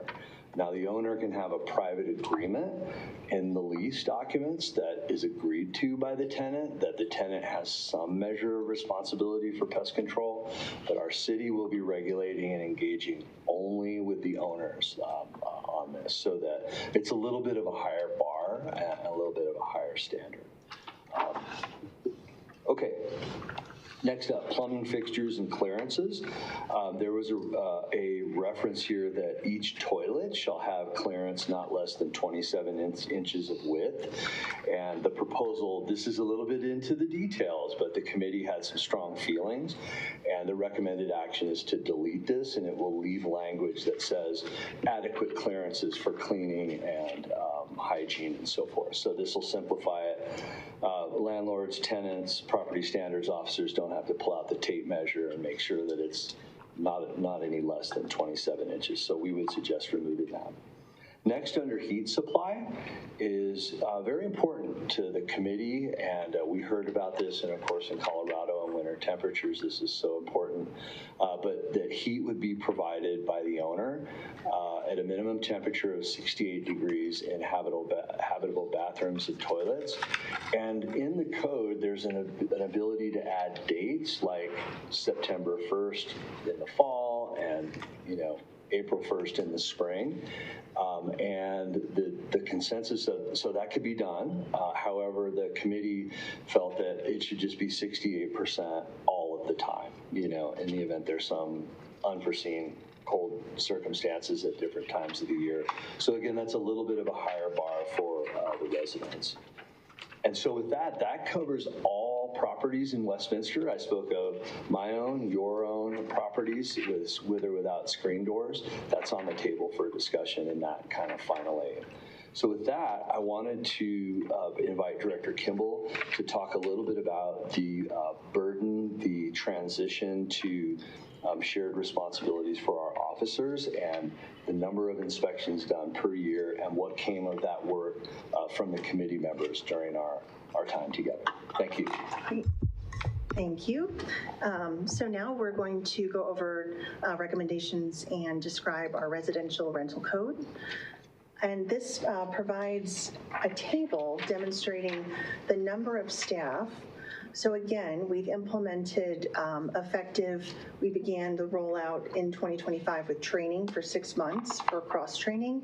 And in 2026, we launched the cross-function of all staff to be property standards officers and no longer having a separation between this person does only code enforcement, this person does only rental inspections. So just to keep that in mind, because the projected number, we've just kept it level set for 25 and 26, and we've increased the capacity by cross-training. So those folks are also still having to do the code enforcement work that still exists, and rental inspections on top of that. So this is just specifically rental inspections. So we have been able to increase capacity. As you can imagine, look at 2023, over 2,000 inspections for a full-time working inspector is a lot. If you think the average hours that you would work in a full-time job, 40 hours a week, is 2,080 hours in a year, that would mean you're running through an inspection every single hour of every single day that you're working, and also writing the reports and filing the summons if you have to go to muni court, and assessing fines and tracking that. So it was just a lot. It was overwhelming. They were overwhelmed. And so this has been very helpful to add in 2025 with the consolidation of the departments. I repurposed a vacant position to add another inspector, so tried to add horsepower, and on top of that, we knew we were planning to do this cross-training. So it has provided a much more reasonable working expectations. We're not literally have inspectors running from unit to unit, like, okay, done, done. It was just, it blew my mind when I took over leadership of this department, the amount of inspections that were being done by one person. So it really has provided the space and the time for them to do a much more thorough inspection, to follow up, to be able to do proper tracking and reporting. And as I said, we have that time and space that we need to take. You know, there's very few, but the bad actors out there who are landlords are able to really pursue the enforcement side of things. You have the time to do that and get that enforcement and compliance. And again, we've just made some projections based on information from our planning division on the amount of new multifamily rental units, rental single-family units that are coming online. So currently, we do have an established citywide inspection schedule. The code reference is there. And some overviews, highline of the program. We have both a complaint-based and a systematic inspection. Inspection upon complaint can be at any moment in the life cycle. It could be a brand new unit that just got occupied yesterday, and there's a huge problem, and the tenant can request a complaints-based inspection. So, and we respond to those. We try to respond within 48 hours. If it's life safety, we try to be there immediately, whatever time it is. So we don't have a time limit on those complaint-based inspections. And those are for all rental units. That can be a single-family home, it can be a multifamily, a townhome, whatever it is, they are subject to this. Now, the systematic inspections begin when a property becomes greater than 6 years old, unless there's a complaint. So we do have a schedule, and the inspection frequency increases with the age of the property. So you can see that correlation there. And just to emphasize again, we do prioritize life safety issues. take them very seriously. They have to be prioritized by the management and the ownership of the property. And those are ones that we'll track hour by hour or day by day, whatever is needed. But for a non-life safety issue, we would, there is a period of notice, a violation. They receive a notice, there's a due process involved. They have a certain period of time to correct the deficiency, come into compliance. Then it's re-inspected. They call for a re-inspection. We do have increasing fines, not daily, as Larry spoke to earlier, but with a second violation, a third violation, they stack until we're at the point where we're seeing there's not going to be probably a compliance. We always want to work towards compliance for folks. But if we can't get there, our last tool in the toolbox is to have a summons, and we do go to court. In some cases, like remember the Midland Building or Knox Court, really bad code, obviously not rental properties, but a bad code enforcement issue. It's the same process. The city does have the ability to abate a nuisance or abate a problem. A critical issue, we will send the bill to the property owner, not the tenant, goes to the property owner, and we do have court action to try and get that money back and the fines. So that's our current system, how it works. And now I'm going to turn it back over to Mr. Dorr, who is going to walk through the page turn on our rental property standards. Indeed, thank you. And let's see. So one of the areas of substantial disagreement amongst committee members was on right of entry. And that is inspectors can enter premises at a reasonable time to inspect with a court order, and that's presently in the code. And Judge Lontine presented on that to the committee, and he'll present that content again so that council can make a policy decision regarding the desire to leave that in. There are some circumstances, as Ms. Kimball described, where information from neighbors, from the community, from the observation of a property standards officer through court action could authorize entrance in order to keep occupants safe. We have had incidents in Westminster where folks accumulate a lot of debris and other paper items in the house. Some folks might call that hoarding, where a fire danger is present, and fires have happened in our community. So yet we want to also respect the privacy and the sanctity of the home as well, and that's where the committee members are kind of coming at this from both sides. So that'll come up in a moment, either keep it or delete it, and it is a substantial section. Regarding notice, it was, this is in advance that I think makes things a little more clear. It just read 7 days in advance, and the committee has added in writing, serve to the owner or agent, and you see the language that's present there. We want to use all methods possible to communicate with the parties involved, and that's just a good way of doing business, so that's a recommended change. Rental dwellings inspections. And interestingly enough, this is a little bit of a confusing section in the code. There are 2 places in the code that allow for a rental property to be inspected at any time due to complaints, and it's present twice in the code. It's already present under 8-2-6. B5, and for whatever reason in a second place, and the committee felt that's confusing, let's just have it in one spot. Everybody knows they can make a complaint and have an inspection. Next, notice of non-compliance. Great feedback and agreed upon that when the owner receives a notice of violation, that they get the code section. So they can go straight to the code section and see what is the minimum requirement. They can get in compliance. Very simple, very user-friendly, great feedback. And then we want to add the re-inspection report shall be posted to the publicly available rental registry database. And so now is an opportunity for me to give a teaser for a future action down the line. We have our current system, eTrackIt, where prospective tenants, existing tenants, landlords can go in and view their inspection reports on specific addresses.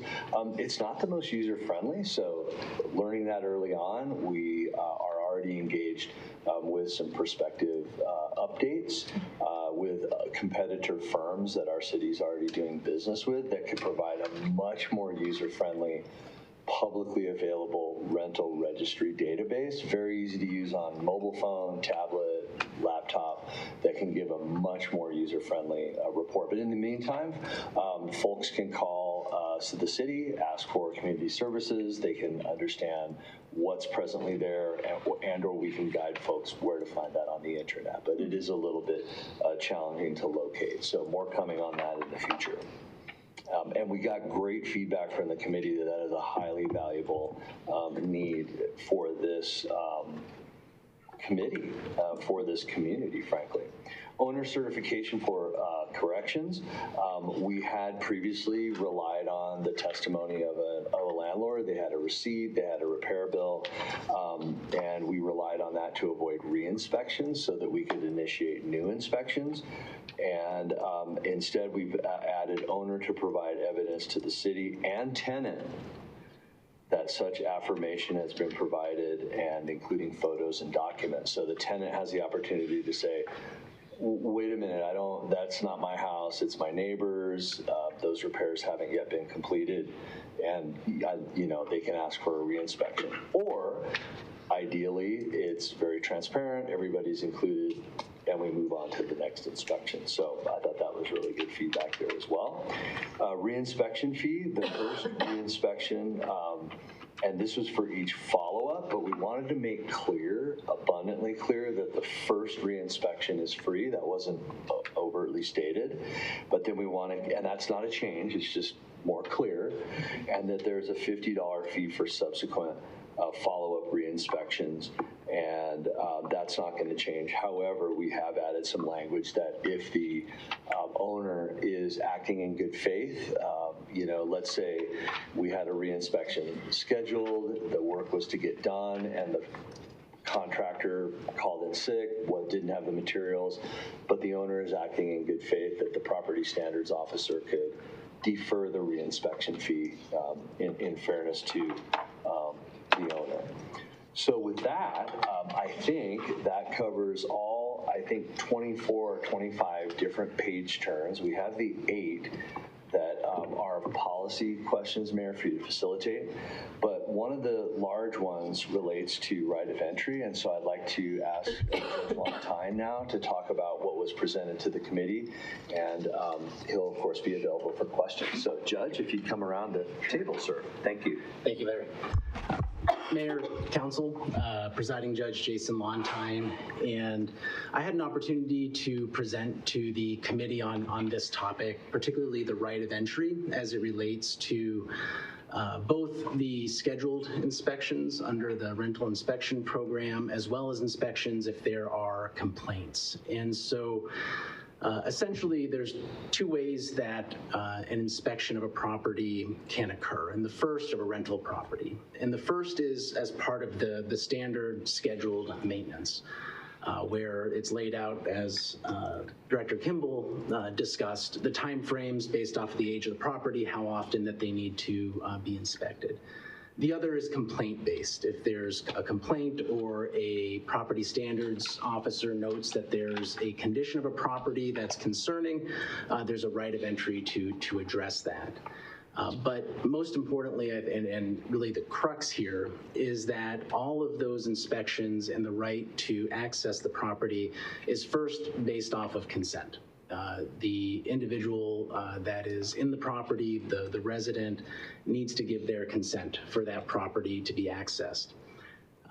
If they don't, then the code provides for a remedy that the city can pursue through the municipal court in order to gain entry into that property, either to perform the standard inspection or to address a complaint. And so I'll talk a little bit more about what the code provides there, and then, of course, for any questions from council about how that looks or what that means for our residents here.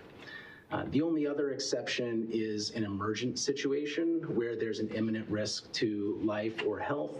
And those situations, there can be access to a building without a court order. So those are those situations where certainly if a building is on fire, there doesn't need to be a court order to allow the fire department or property standards to go in there and address those sort of concerns. So those are really the three situations there. The standard inspection, if there's a complaint, or then of course if there's an emergent situation, there can be access into a rental unit. So the court order procedure, this really kicks in when an individual can either does not allow a inspector into the property for whatever reason, does not give consent, or if the occupant of that property can't be located. So a property standards officer comes up, knocks on the door, nobody answers, but there's a condition that needs to be addressed, or the standard inspection needs to occur, and there's just nobody there. Then the code provides for a notice requirement. The city needs to take reasonable steps to try to identify who that resident is, post a notice of an intent to inspect, and then if they still have not been successful with making contact, they can apply to the court for a court order. And that's governed by the code as well as Municipal Court Rule 241, Section B and C.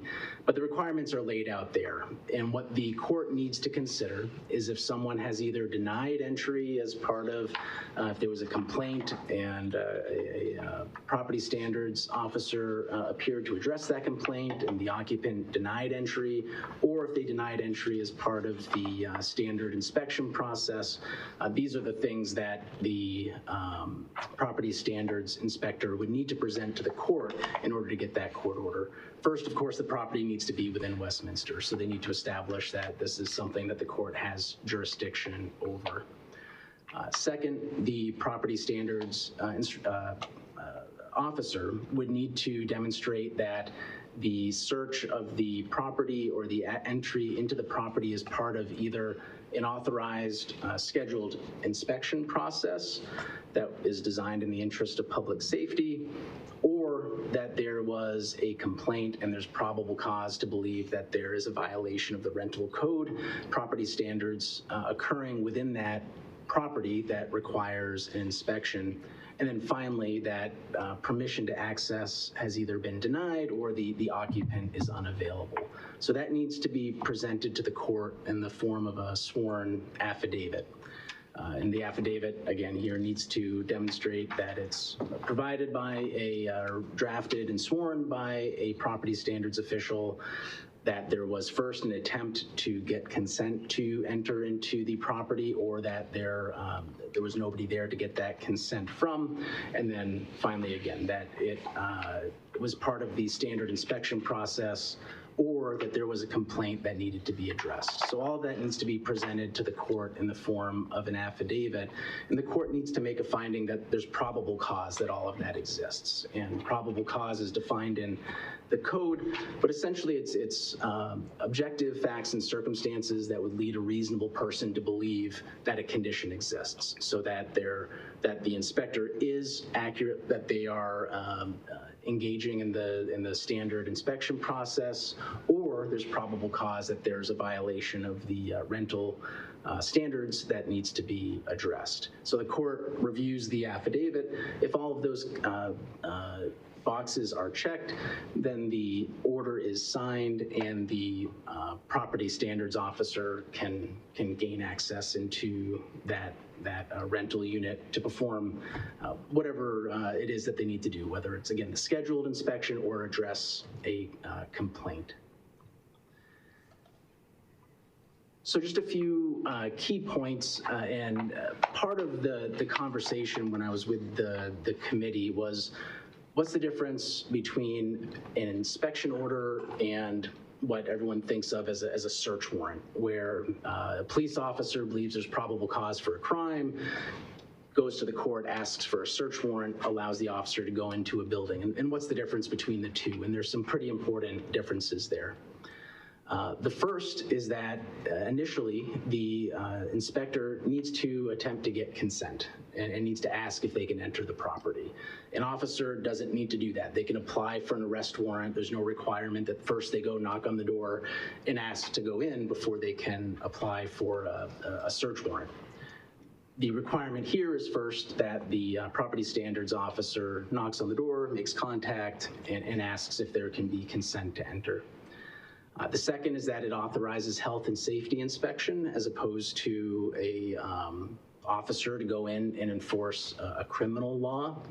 And it's limited to rental code violations. So there can't be a petition to the court to search for illegal contraband or things like that. This is specific to concerns as it relates to property standards or to follow the standard inspection protocol there.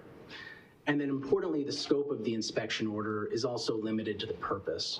And so the property standards inspector can look at property standards. It's not personal effects. They're not authorized to rummage through drawers, look through people's personal belongings. It's to look for things that are relevant to the rental code and those standards. So some pretty important distinctions there, and that I think are just relevant to council's consideration of that topic, and that these are administrative inspection orders as opposed to criminal search warrants, and there's a pretty big divergence there just in terms of what the requirements are, what the inspector can look for, and the process that goes into that. So that's a quick overview of the process and the code requirements as it relates to right of entry, and I'm happy to take any questions if council has any. Otherwise, Councilor Hall? Councilor Hall? Yeah, I have a question about the scope of inspection order. So you say that it's not personal effects and they can't rummage through drawers. Let's say somebody has marijuana or a water pipe just sitting on their coffee table. What happens then? In terms of? Is that something that's going to be reported to the owner? Is that something that's going to be reported to police? Is that, so, you know, like if there's drugs or whatever you would use to use those drugs, like just sitting out where people can see that aren't like hidden away? So they're, the short answer is that if it is a violation of the rental code, then that is something that can be reported and acted upon by the inspection, the inspector. Legal items such as whether it's marijuana or otherwise, if that person can legally have it, then that's not a law violation. If there was illegal contraband out in plain view, there's a plain view exception. If there's nothing in the code that specifies if a property standards inspector sees something that is readily apparent to be illegal, that cannot be reported to law enforcement. And so I'm trying to think of an extreme example, but if they were to go into a property and find someone held against their will, for example, there's nothing that would prevent that property standards inspector from informing law enforcement of that situation. Okay, thank you. Councilor Zadi. Thank you. I have a few questions and then a comment. Related to this one specifically, is consent actually built formally in writing in the code, or is it assumed? Is written? It's required. And if you go back to 825, can you go back to that slide?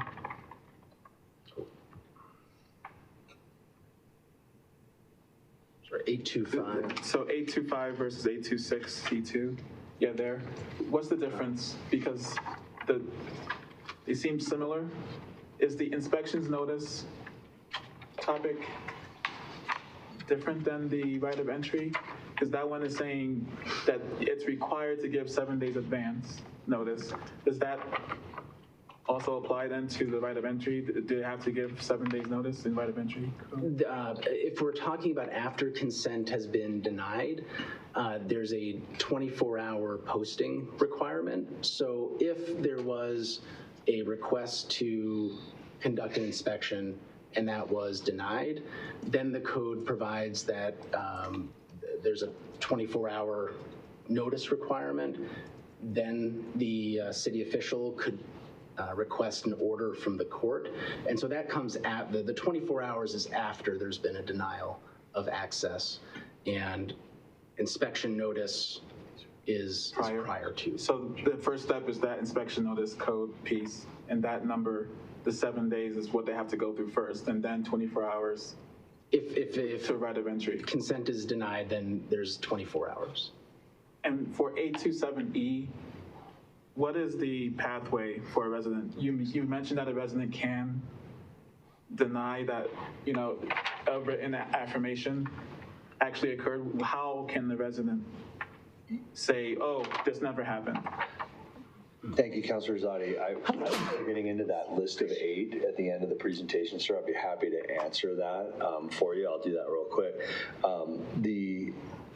In the notice that will be provided, the landlord will provide notice to the property standards officer. The property standards officer will then share that back to the landlord and the tenant and say the following was provided related to the violation that occurred on July 6th, that what have you, and then the tenant, and if there's any disagreement with that, please contact property standards officer Door at the following phone number, and next steps in the action will take place. Provided that that's adopted by the city council, we'll just operationalize that, sir.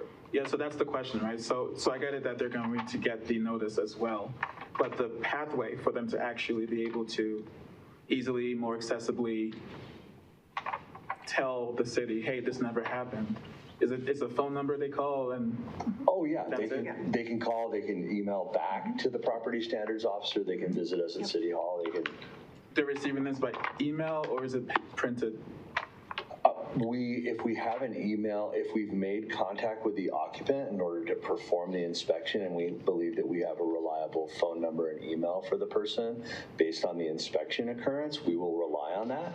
But if we perform the inspection due to an in-person visit, we'll either go to their place of residence or we will send it by U.S. mail so that we'll be able to say these repairs, we were notified that these repairs were made. So we'll do it based on our experience during the inspection. And I'm so sorry, if I could add as well, an added safeguard is every time we enter a property, whether someone's there or not, the inspector, that's part of our procedures and standard operating procedures that we've changed, greater professionalism, transparency, they must leave a business card and ways to contact. So they'll have the business card and they'll also have the document, stating why we're there. And what's the average response rate for that group of people who are receiving the calls? Because what I want to make sure is that if a resident says this never happened, they're not getting a voicemail, they're not, waiting days. So how quickly are they getting back?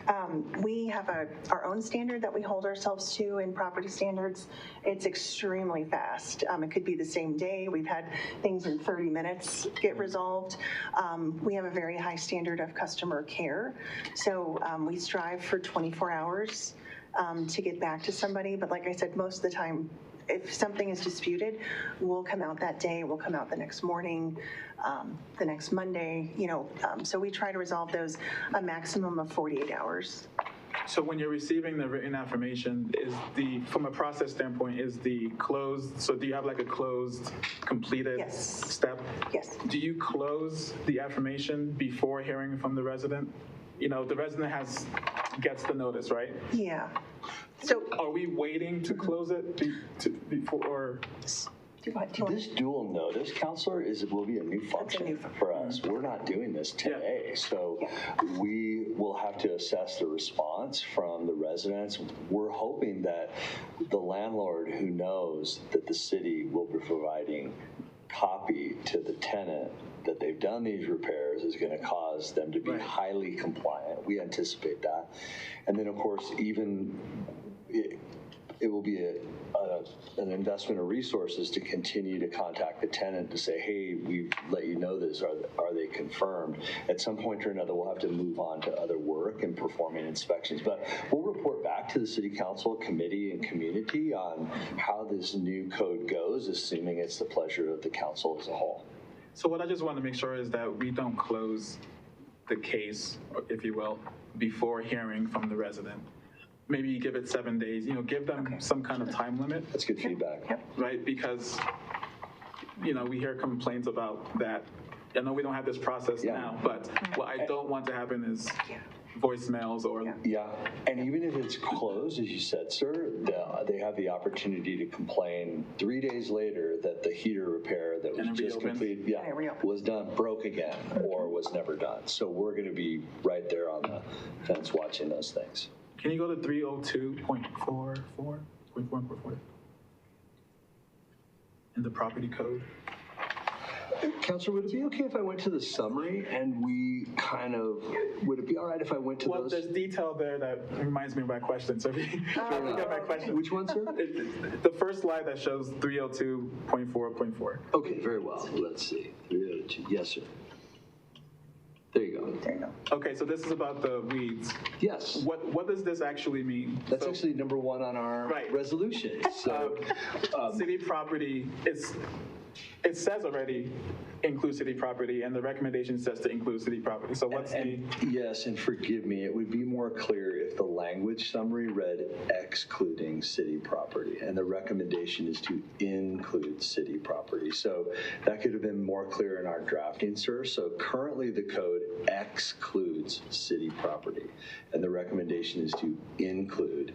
And staff is suggesting that that's a very high burden and may even be infeasible to cover all of our parks and open space. But is this saying that the property, so the tenant or the owner is responsible for city property? No, beg your pardon. Accumulation of weeds was not recommended to be changed at all for the committee. So what's currently in the code for private property and for owner-occupied rental property, commercial property related to weeds and accumulation of weeds, there's no change recommended. The only change recommended to this code section is that all city property be included in that standard as well.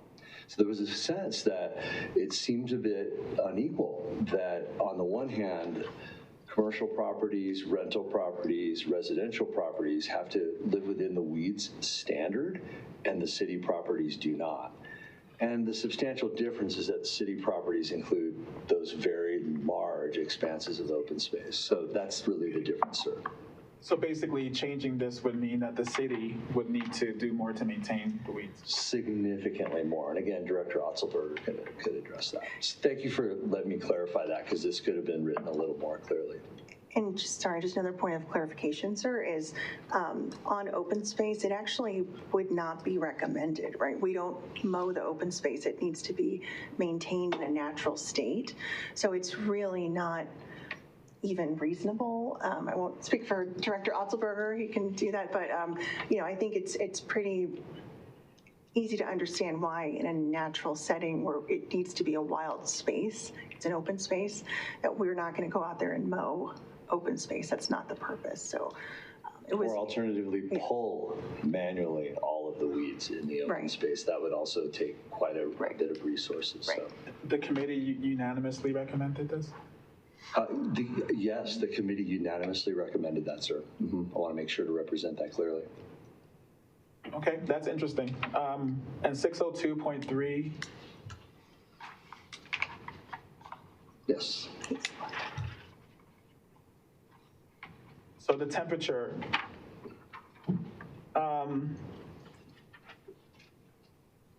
And this was to add dates to the temperature, sir. In fact, some portion of the committee thought, let's have a shorter range of dates, fewer than 12 months. Other committee members said it should be all 12 months. So that's a policy choice for the council to wrestle with a bit. And the ask for that staff direction for this one is to pick dates? Staff was indifferent and really deferring to the council to determine the best path forward for the community. Yeah. Well, regarding dates or in general to have the... Either dates or year-round. Okay. Well, thank you. This was a pretty thorough. Thanks for all the work you did over the last year. I'm sure it was a blast. But thank you to the committee, if the members who are here, the folks who are listening too, that it seems like there was a lot of collaboration that occurred. Not everyone was happy with all the things, but that's probably best for the best case is someone was good. Some people are going to not be happy. My main thing, and you mentioned it in the first slide, we saw this a few months ago about rent escrow, and we were told it was pending. My first question is, what's taking so long? When are we actually going to hear back on that? It's actually on my next slide after we facilitate the code sections, but on my next slide, I do have rent escrow or rent collection by city for unresolved violations. Our city attorney's office, Mr. Frankel and Mr. Graham, along with their assistant city attorney Munch, have been doing some work on this, and it was hoped that we would discover that some other city or county in Colorado would already be doing this, and there is not one. And so our city would be breaking ground and needing to do that within the realm of the municipal court. And so it would be groundbreaking work. And so we're having some next step conversations now that we've done that investigation. We believe that doesn't exist necessarily in Colorado yet because we have great authorities already. This would add another tool, that's for sure, but we already have great authorities to resolve and remediate property standards violations. So that's in progress, and I think City Attorney's Office and Municipal Judge will be coming back to council as soon as they flesh out those next steps. The property standards administrators that reside with Ms. Kimball, they would have to, they're a second party because there needs to be the oversight from the municipal court involved in those parties, both landlord and tenant. So that's coming. But in the meantime, the committee gave us very clear direction that these code changes will really advance the work of the committee, and we'd like to bring those forward probably next month and maybe soon thereafter the rent escrow work. So what I wanted to say about rent escrow, so thanks for the work. I'm looking forward to hearing back on that. Rent is really high, is already high for Westminster families. To pay full price for unsafe housing is not fair, right? We have really good landlords in the city, but the bad landlords not only hurt families, but they are giving the good ones, the responsible ones, a bad name, right? So I'm a big advocate for rent escrow, and if anyone's listening, rent escrow is a legal mechanism for the city to force a landlord to basically put, rather than taking rent from the renter before fixing issues in their home, they're putting it in a special account until those changes are fixed, until the home is habitable, right? Until the house is safe. And I think that's critical because what we've heard tonight, we have increased capacity for our rental inspectors, but we haven't increased the number of inspections, right? That slide showed the number of inspections is going to stay static. Our inspectors have increased their capacity, which helps our employees. But what it doesn't do is addresses probably a whole lot of folks who don't reach out to us yet, right, on unsafe conditions. And we need to give our inspectors a tool, another tool, because of that leveling of the, that static hold on the number of inspections. Our enforcement, all these changes, no matter where we land, is much better, right? It's going to be new, it's a codified, simplified code, much more efficient, much more effective, but there's little teeth if we don't actually give the tools that our employees need to enforce this, and the renters need this because they're living in unsafe conditions, paying full rent that, as we know, is rising. I'm a big advocate for this, and I would hope that when it comes back to us, we get, I personally don't care if we're the first ones to do it. I think a lot of states are doing it. If we're the first ones in Colorado to do it, we can pilot it and see how it goes. But when it comes back, I would be definitely looking forward to that. So thank you. Thank you, Councilor. Appreciate Thank you. that. Oh, and before we move on to further questions, I just want to ask, do we have more of the presentation to go? Do we want to take a poll now? Are we? I just have these matters of the code to address, and then that's the last slide to get a little bit of feedback from council. So, Mayor, we would really enjoy getting some direction on these 8 sections, and I still have to describe number 8 because that came in pretty late as your agenda was being drafted from a committee member, so I added that fairly late. But these 8 would help us draft the property code that the committee has worked on for these several months. These are the areas of somewhat disagreement, as it was, or a need for change that may impact other community members that the committee and staff haven't yet thought about, that the policymakers should really have the opportunity to address. Thank you so much. And since Councilor Zadi, with his questions, answered a lot of our upcoming work, I think just now, why don't we go around and ask remaining questions, get them all out, and then I'll just go 1 through 8 around and do quick polls. Okay? Councilor Barajas. This question was for the judge for the entry. Thank you, Madam Mayor. You, in terms of refusal for entry or for denial of entry, I think is the language you used. Is it the person who is the only person who can deny entry is the person residing in the space? Like, I guess my question would be, if a renter says, hey, there's a blank that I would like for you to inspect, could the property owner then come and say, I'm denying inspector's entry? So the occupant there, if an inspector arrives and they knock on the door and an occupant says, come on in, the inspector can go into the property. Okay, and if that, okay, that's helpful. I guess if the resident or the occupant is not necessarily the resident, that's, so like, for example, if the property owner is inside and lets them in kind of without maybe the resident's notice, would that be, I mean, the inspector is not like doing identification kind of confirmation. Correct. Yeah. So if there is an individual that is an occupant that has, by all accounts, the legal right to be there and to allow individuals into that property, if they give consent, then the property standards officer could enter. Great, no, I appreciate just the clarification on that. Like, I wanted to make sure that there was not too many barriers kind of from that permission. I did have a question. That's good, Judge, thanks. I did have a question around the refrigerator. Is this just for, is there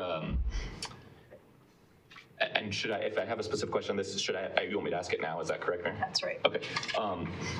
Is that does it designate kind of plugged or unplugged?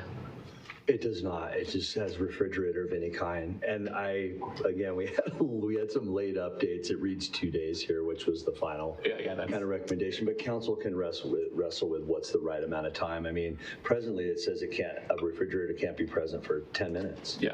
Plugged in or otherwise. Thank you for the clarification. My main concern with this is twofold. One, if there is an exterior refrigerator for just kind of standard recreational use. So, for example, if you invite your neighbors to come over and enjoy beverages in the evening time underneath your patio, or sorry, on your patio or underneath like maybe a carport area, and that refrigerator is outside but plugged in and functional and not necessarily anything that's trash or debris, that would kind of be, you know, there's a lot of what we do with trying to engage and encourage residents to connect with each other is that like really low barrier of entry. So if people can just go for a walk and hang out with their neighbors right outside, this could potentially get in the way of it. Much larger concern for me, you know, if, again, this is kind of like a functional refrigerator, so not something that is trash, or kind of the importance of designating the two. We've seen a lot of residents do food pantries, kind of ad hoc food pantries right outside of their homes, and one of the major missing pieces is refrigeration, for people to be able to store refrigeration, or if someone, maybe there's some transient community members who a resident is saying, hey, you can use the refrigerator, my spare refrigerator that I'm putting outside to kind of maintain some of your refrigeration pieces.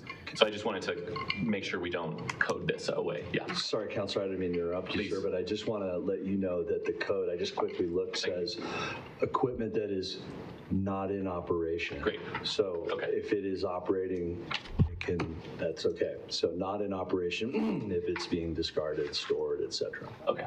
Thanks so much. Thank you. Counselor Ireland? So I want to know how we decide the systematic inspections by the age of the apartment or the rental units. Do we have more complaints under those years?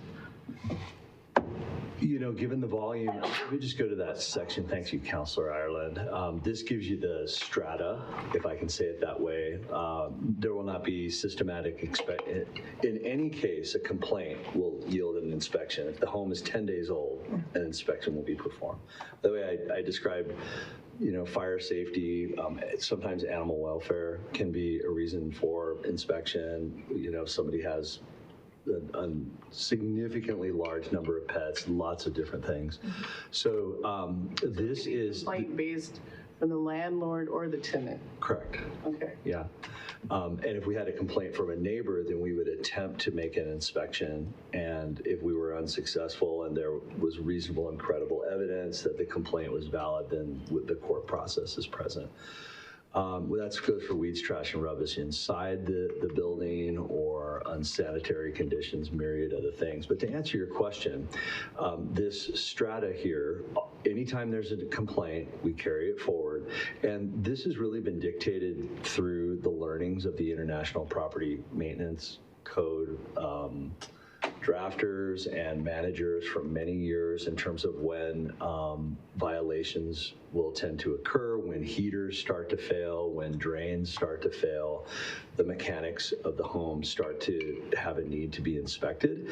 And what Director Kimball put forth, which is what the committee said so well, is every single dwelling is getting older in Westminster by the year. And eventually there will be more and more homes that are more than 20 years. And so the committee wrestled with, and it was described that there may be some options there. Nothing direct came forward, but if we've had a property that's, let's say, 20 or 30 years old and it's been inspected 5 times every 2 years and always passed, is that something that's needed to be re-inspected every 2 years?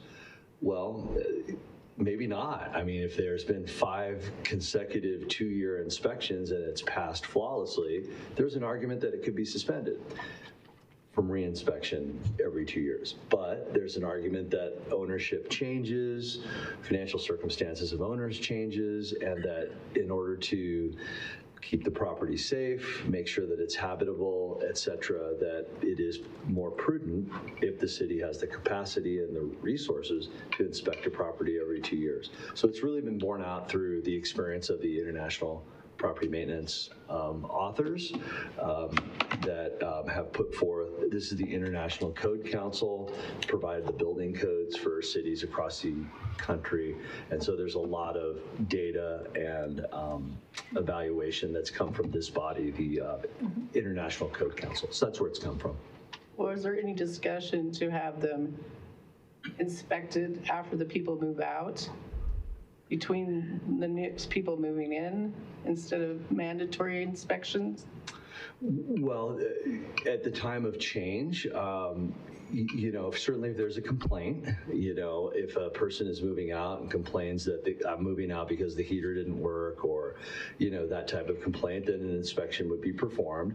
But to add to the strata of what's already here, and I keep saying that, but to the systematic process would create more inspections. And, you know, based on what the International Code Council is suggesting, that may not flesh out more or different violations. So again, that's why this is sort of the best of circumstances, is this systematic or complaint basis. We feel like that can cover a lot of bases for Westminster.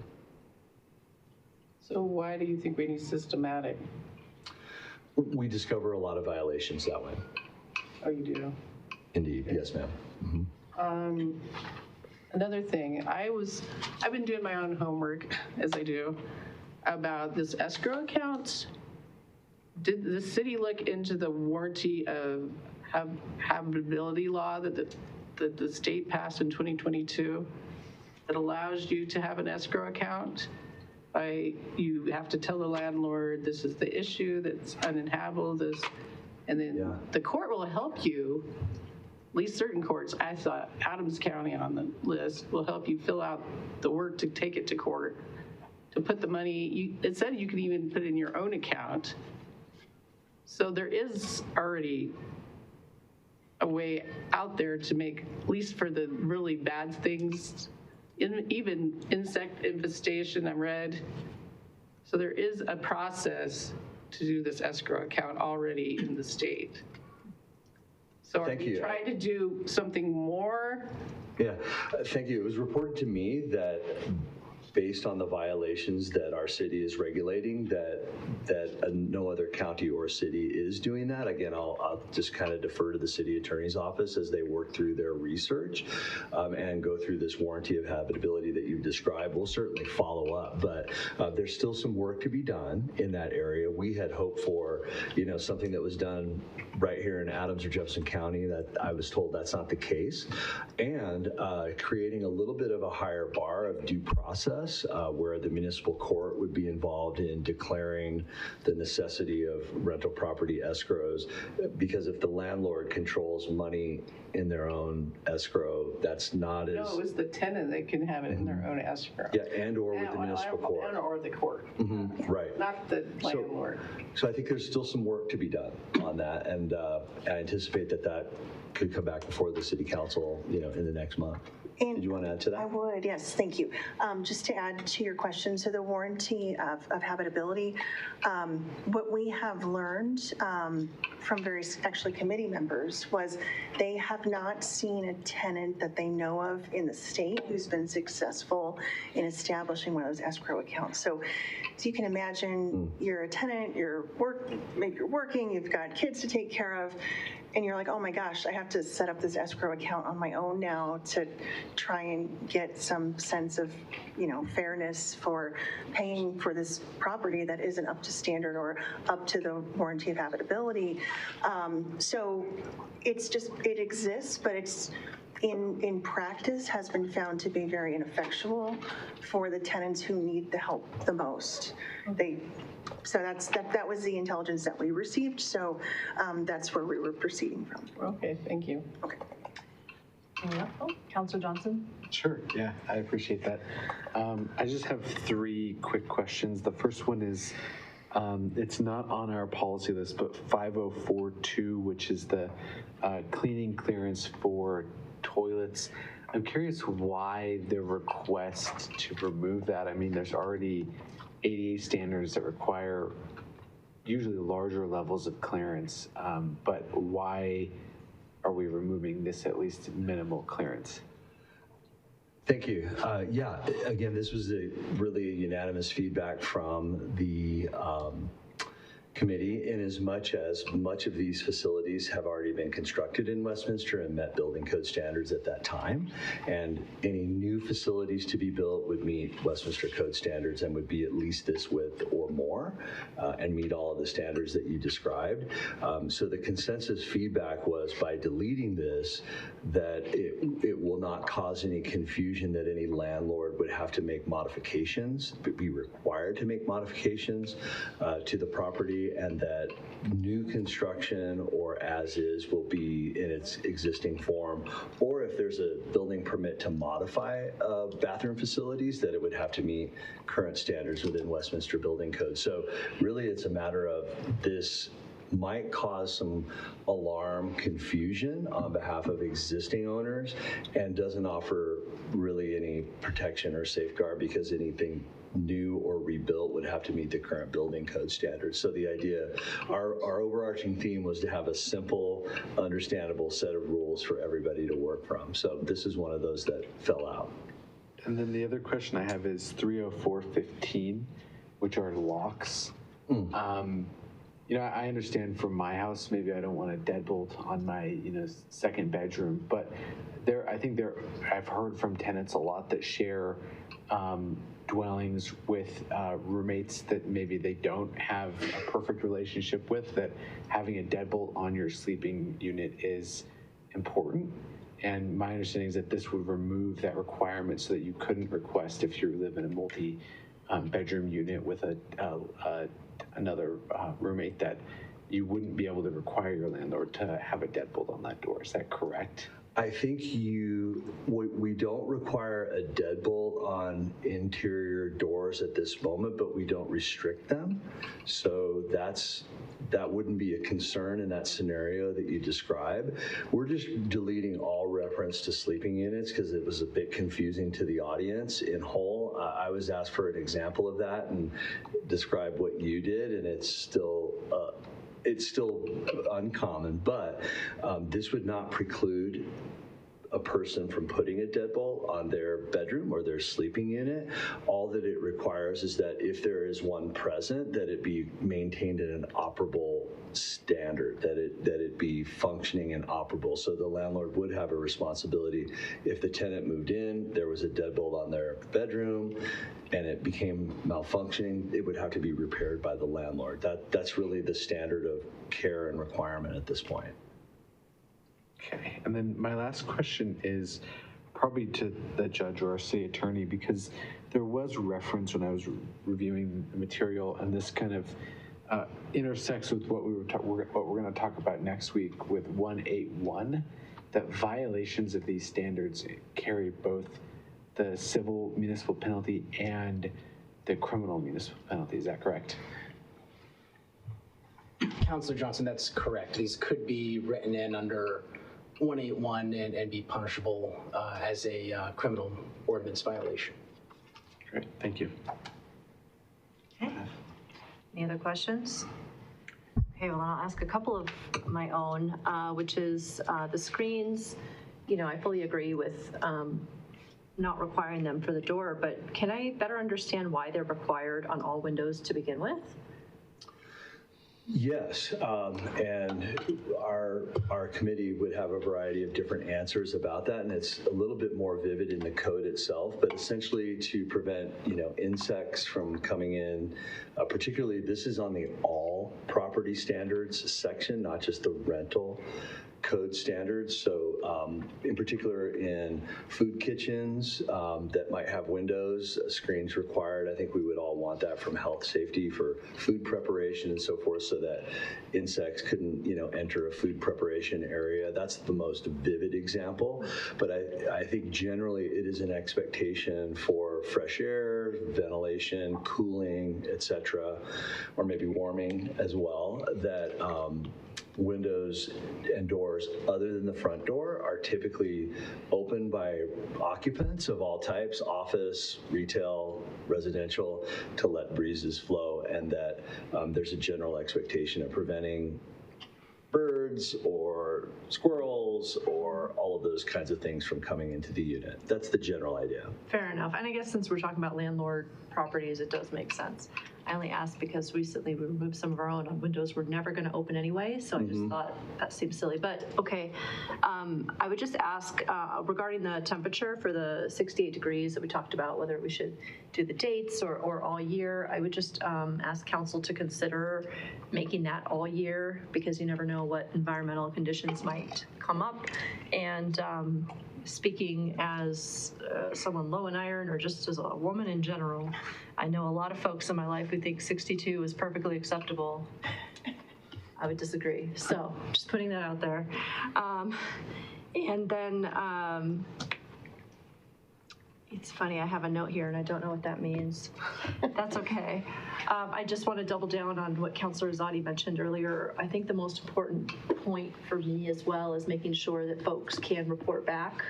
And so it sounds like the hope is eventually to have some sort of software solution that will be easier to use. But hopefully it's some sort of ticketing system that we can get their response back before it's closed. But for now, a call or email. In the ordinance, could we make sure, to your point, you said that we're dropping off a business card. Could it also be written that there is contact information included?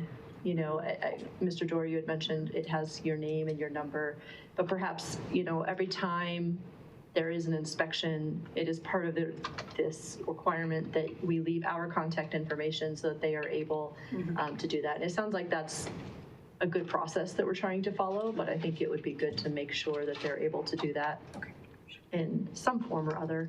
And then hopefully we would get to a place where the person living there, whether that's hopefully the tenant, right, they can like close it themselves, or it can't be closed until they give some sort of, yes, we're good here, you know, just like you would in a ticket, unless it times out after 7 days or something like that, right? And then you say, okay, it's been closed, you had your window of opportunity to respond. But ultimately, what's nice about that is there's usually opportunity to report on the quality of work and all that. So I'm trying to think if there's any other thoughts here. I think that's it. Thank Mayor, you. sorry. Yes, we have a few other thoughts. Okay, Councilor Brohoff. Sorry, I just thought of the idea of lobbying people on some of these.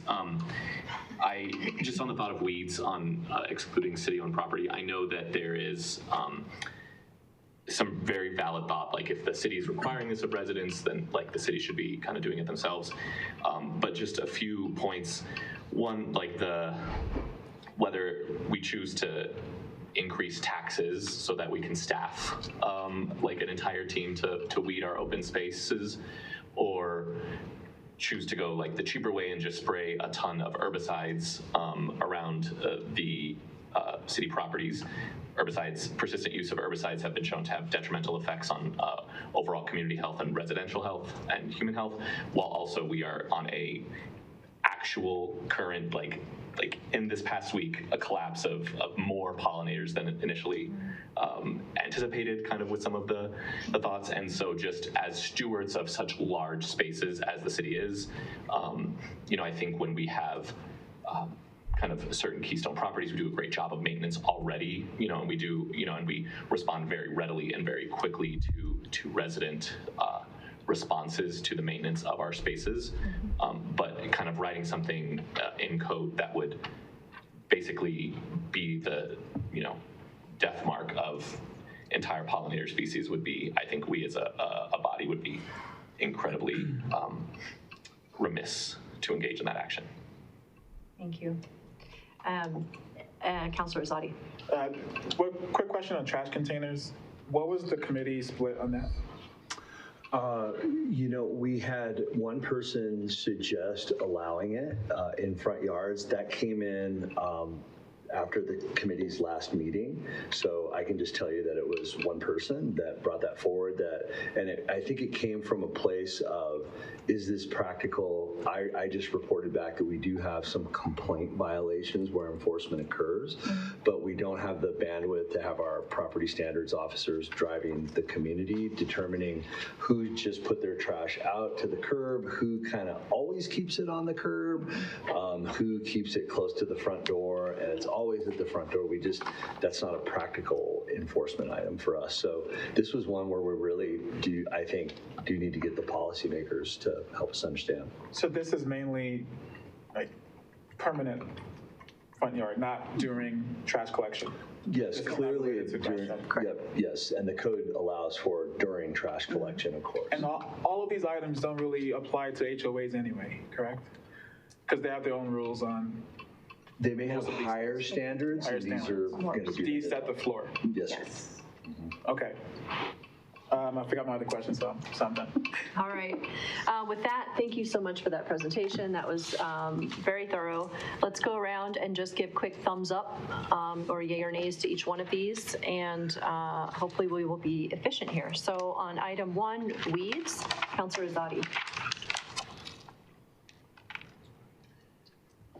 Can there be an option C for limited, so we actually select which particular city property that we want versus all city property? Can we be more targeted? I will put that as a suggestion. Oh. Yeah, I probably should invite Director Otzelberger, who would be maintaining that at various locations for his.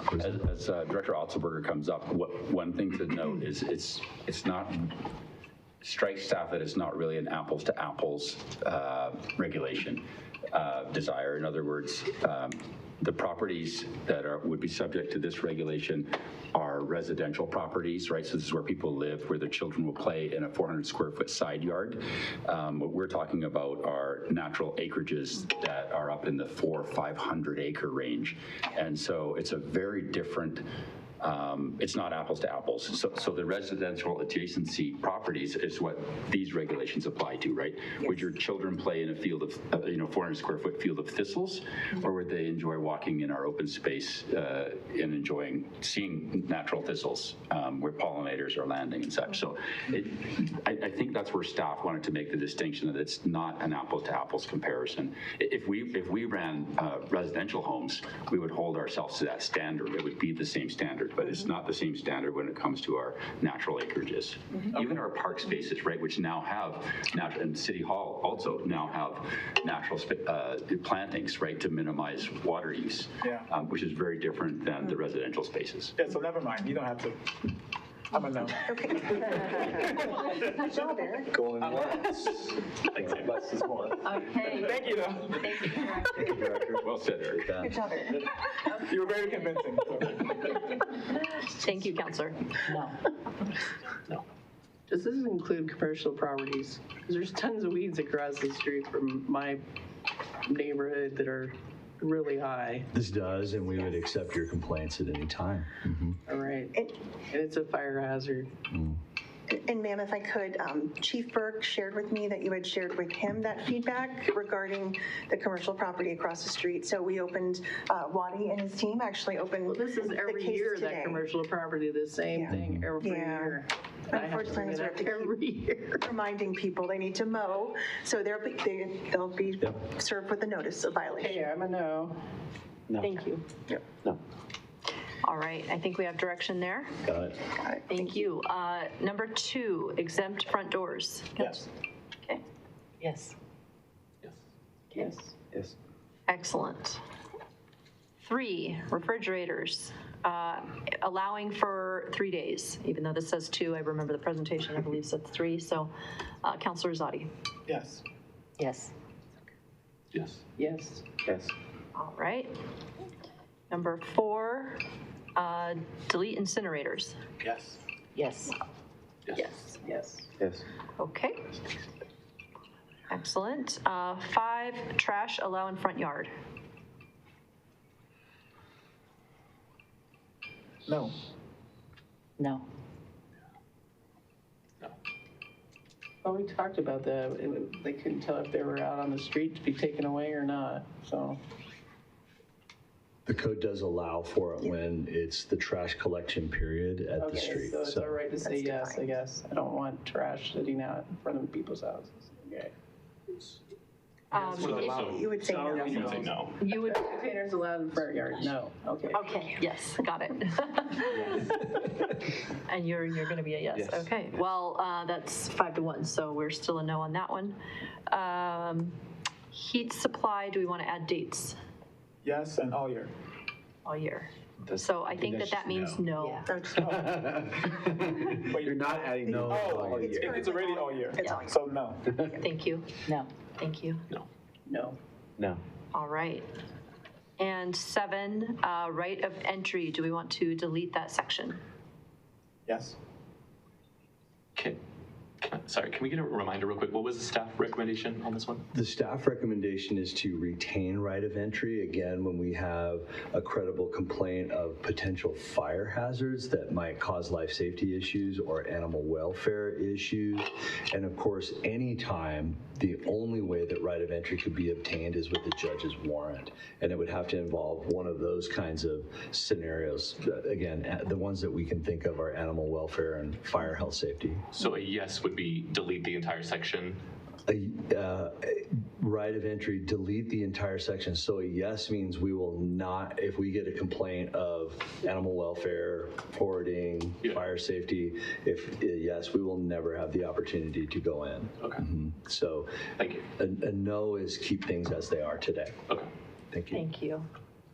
You were a... I'm a yes because of the visual, what did you call it? The in view exception. To me, it's too ambiguous. It leaves it too much. It leaves the judgment to the person too much on what they can report and what they can't. If the scope is rental inspection, it should be rental inspection stuff. So I'm a yes. I agree with what Councilor Azadi just said, but I'm going to be a no. Thank you. Okay, Councilor Brauhaus. No. Okay, So yes is taking it out. That's right. No is the way it is now. that's right. I'm a yes. Okay.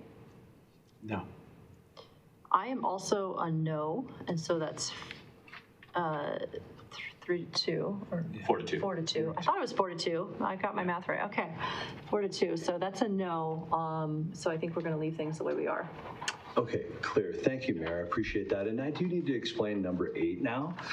It did not come up in the code changes, but rather I did put a note there in your red line that I would describe the details of the current Building and Fire Code Appeals Committee format. And there's no recommended code change, but rather I committed to the committee that I would describe what this appeal committee does and what its composition is. And so if a property standards officer makes a notice of violation, naturally the property owner has the opportunity to appeal that notice of violation, and the appeals process involves, the property owner writing a written appeal, and it would go to the city manager. And the city manager is responsible for convening the committee.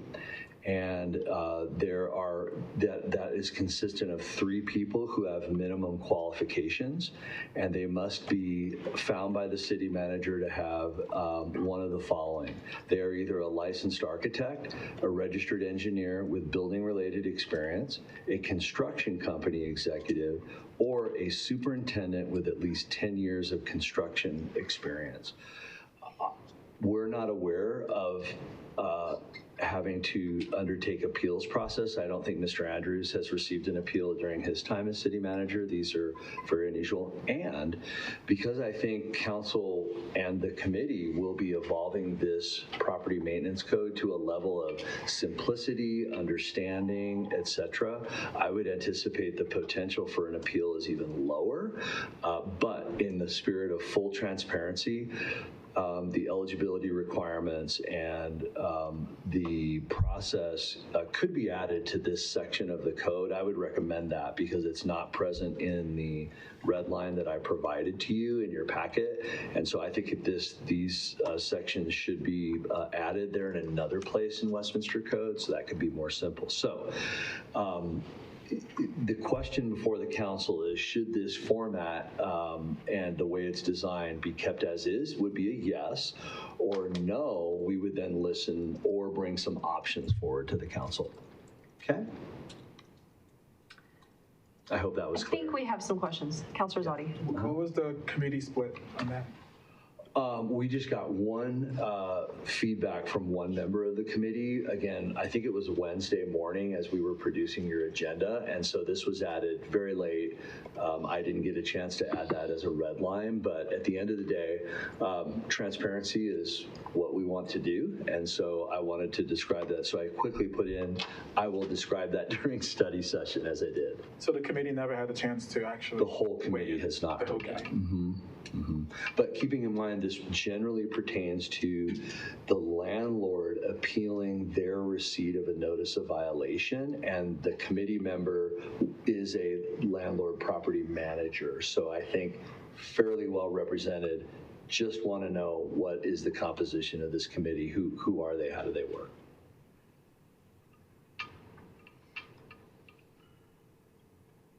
Other questions? Any other questions? I got Councilor Hott. Yeah, what is staff's recommendation? I think this is working. Thank you.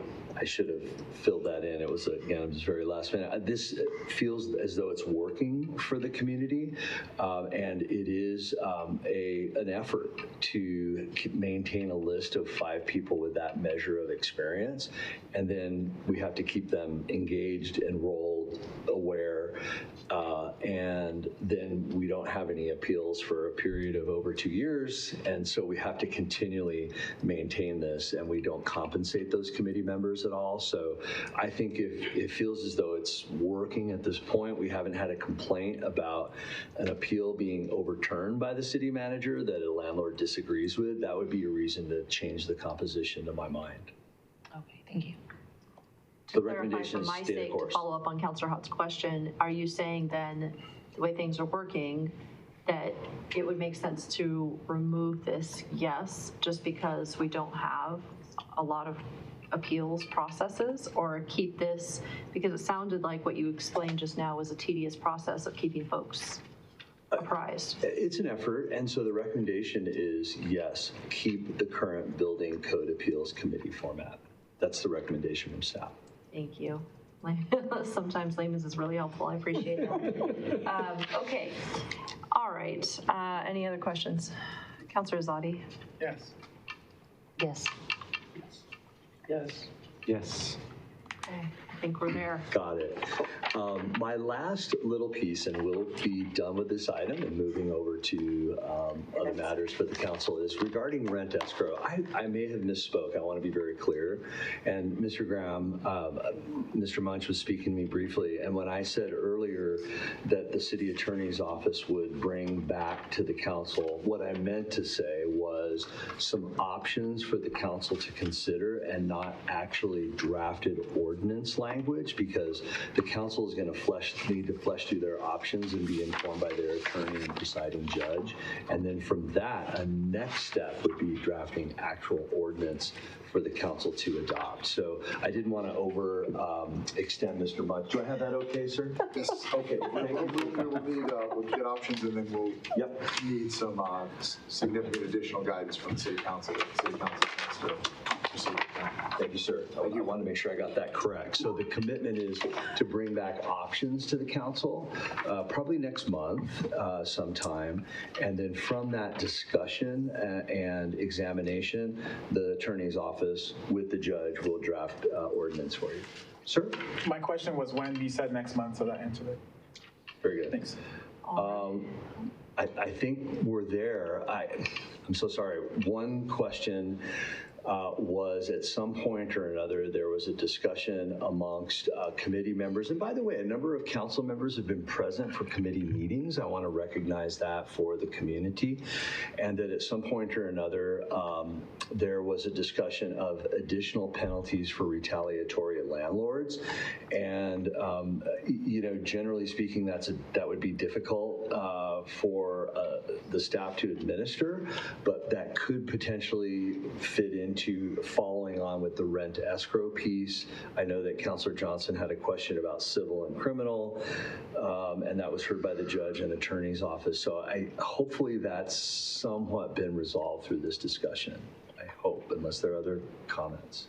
Well, and to follow up on this conversation that you just brought forth, my last question was going to be the bill that was passed last year at the Colorado level. I'm hoping, and I don't know if we need to talk to Amy Atwood, but I had testified for it, but it was to give municipalities a bit more teeth, and I just wanted to know whether or not we had really looked at that, and are we exercising the extent of our ability as a city now with the new rules in place at the state level? And so I know we just made a lot of changes, but maybe looking at that one more time before we bring everything forward, and making sure we fully understand what we're capable of. To Councilor Ireland's point earlier, that change was also recent from 22, but we just made some more changes last year. Okay, got it. I think we will make that noted as we proceed forward. Okay. Okay. And that's all. I already discussed the inspection registry, and that will come forward. So with that, that concludes our discussion. Thank you for this direction. We greatly appreciate it. And we'll continue moving forward. Thank you very much, and thank you all of everyone here who worked on it. Thank you. Thank you, Mayor. If I could, also, I would like to recognize staff, thank the members of the ad hoc committee who stayed with us, in some cases, many years of input. And I would particularly like to give a shout out to Mr. Craig Russell, who is here in the red shirt in row 2.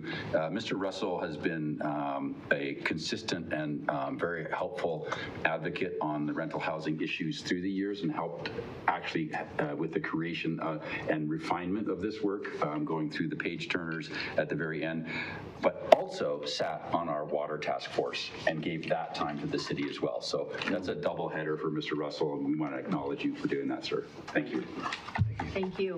Thank you all. Appreciate it. Have a great rest of your night. With that, I've got a request for a break, so we will meet back here at 9:05. 10:05. 10:05? 10:05. Well, 10:05. 10:05. We will travel back in time.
All right, thank you so much. Welcome back. And City Manager, can you please introduce our next presenter? Mayor, thank you. This is regarding proposed options to address City Council's feedback on event centers and live entertainment venues ordinance. And Director Kimball will be leading us with this one, supported by John McConnell. Thank you, City Manager Andrews. Lindsay Kimball, Community Services Director. Tonight we are responding to questions, 7 specific questions, policy questions that were asked that staff has taken the time we've been able to research. We've also done comparisons of our surrounding communities and our peers to see where they fall on these questions. In addition to the 7 policy issues, questions that needed more clarification and information from the prior regular meeting of City Council. We also captured 3 questions that just needed some additional research that staff did not have at the time. And so we've gone ahead and outlined that for you. I'm just going to provide a quick background and then turn it over to Mr. McConnell to go through those 7 policy choices that we have, that this body has, and answers to those 3 questions. So quick recap, on March 23rd, City Council enacted the moratorium on any new event centers. So if you weren't already in the process or didn't have either a building permit or a business license, we were pausing on any issuance of new permits for those uses. On June 8th was when we came back as quickly as we could, came back to a regular City Council meeting to consider an ordinance to provide a regulatory framework primarily consisting of definitions for things which prior to this had not had a clear definition. And it just reflects, again, the changing nature of entertainment, how it's consumed by people, not just in Westminster, but we see it throughout the Front Range in the country of these live event center venues that John will describe to you, and we are now defining to understand what those are and perhaps any impacts, potential impacts that could have on surrounding uses and residents and parking and so forth. So we are have set this up, and I will turn it over to John, but in each one of these slides for the 7 policy discussions that were brought up at the June 8th meeting, we've identified several alternatives, and the pattern that you'll see that we've used on the PowerPoint to help with the discussion, and we can talk as in-depth as you would like about each one of these, but we have identified what the staff would recommend, and of course, John and I can explain what that rationale was from a staff perspective, why that would be our recommendation, but of course we can do any of these alternatives or any one that's not even maybe thought of yet. So we're happy to do that. We just wanted to provide that as an aid if it was helpful to the body. We also are going to do this presentation a little differently than we normally do. Normally we ask respectfully to hold questions till the end of the presentation.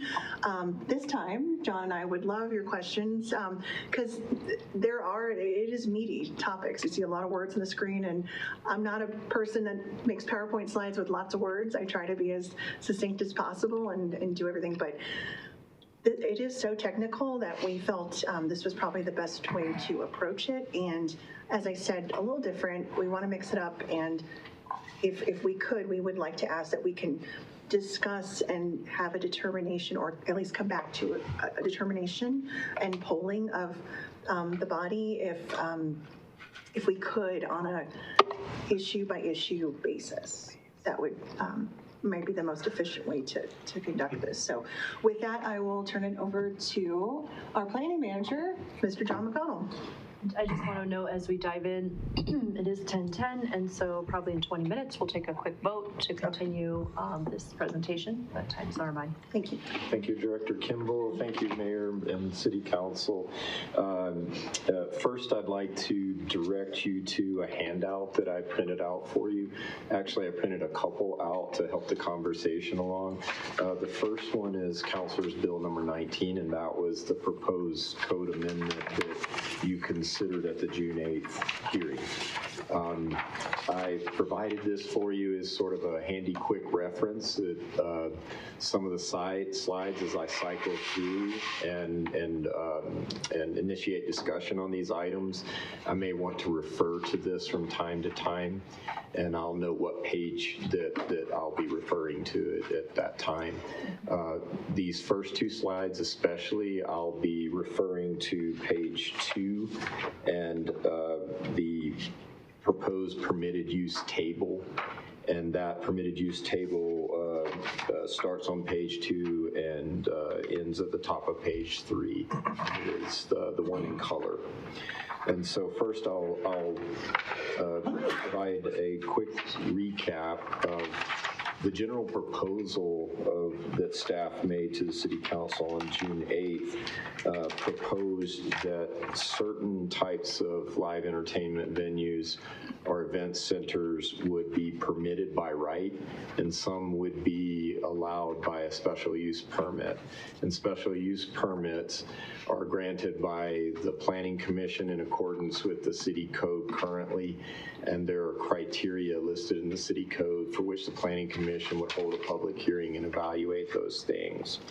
And so I wanted to draw that to your attention first as we talk about topic number 1. There was some sense that we got from the City Council on June 8th that the council may want to retain that authority for itself when it comes to live entertainment venues and event centers rather than the Planning Commission doing that. And so we wanted to bring that question up to the City Council. We provided you with 3 alternatives. Now, all of these slides will have alternatives, but we recognize that these may not be the only alternatives, and you may have other ideas.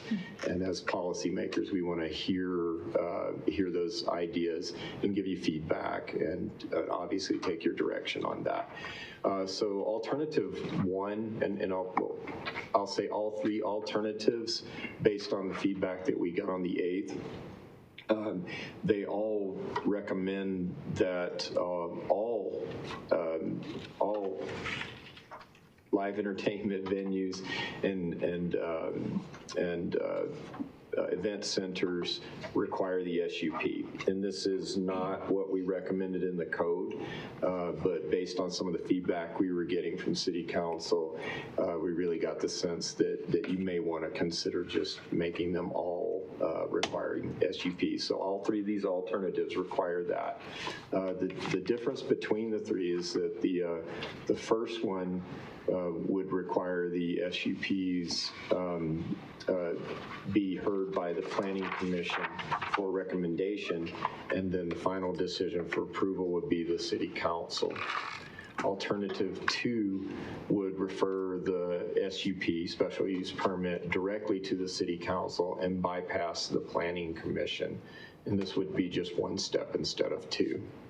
Alternative 3 would refer the SUPs to the Planning Commission for approval. And if there was any request by the applicant to modify any of the standards or the criteria that you would ultimately establish with this code amendment, then that decision would be referred up to the City Council. If there were no requests for changes to any of the criteria and they met those criteria, then the Planning Commission would be the final approval authority. So out of those 3 alternatives, staff's recommending the third one, which allows the application to be elevated to City Council if it wanted to deviate from criteria. Thank you so much. Questions? Councilor Johnson. Yeah, I have kind of 2 questions / thoughts that I would love comments on.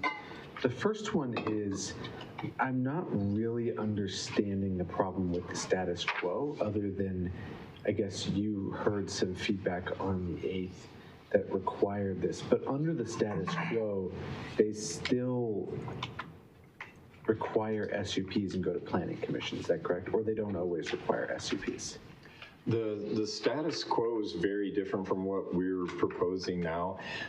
Currently, event centers or live entertainment venues are not defined and they're not distinguished from other types of assemblies like churches.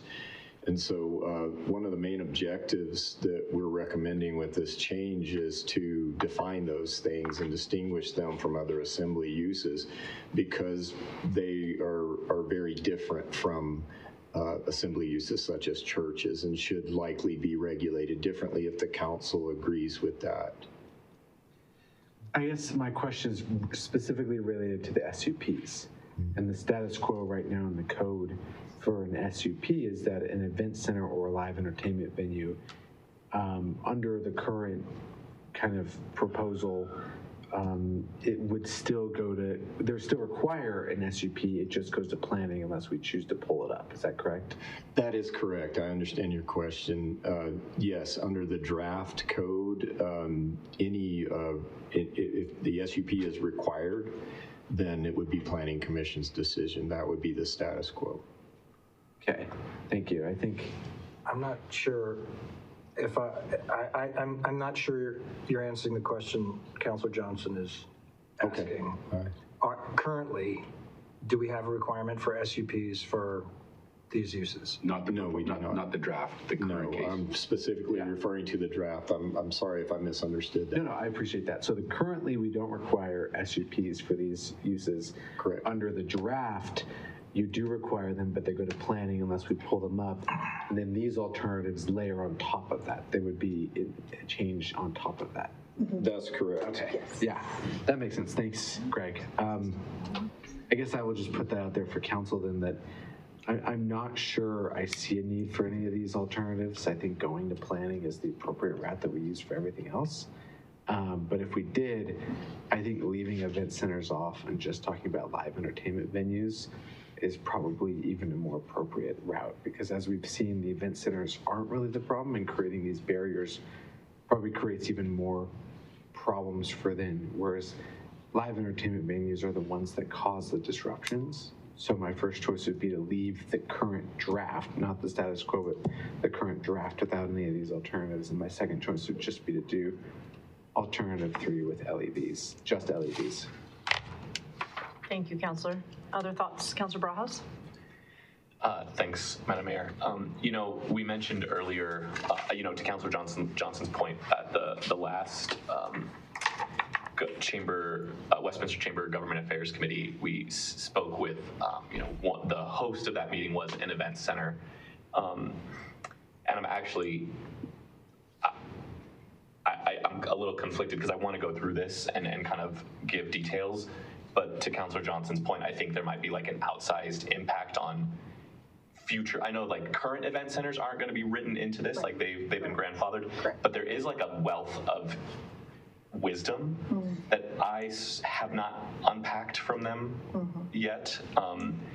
And so like making these decisions, I find myself, like as I go through all of these numbers in preparation, I was like, man, I wish like I'd be able to kind of grab data from them. With that said, I agree with Councilor Johnson's point on live event centers only and not event centers, but I'm wondering if this is warranting like a bigger conversation in terms of like how we can separate that. Are they separated at all in this? There's 3 different currents. Like so I guess my big question is, we're not doing, council says, stop this whole thing, we're not doing anything, whatever, let's just go back to what it was 10 years ago or 50 years ago, whatever.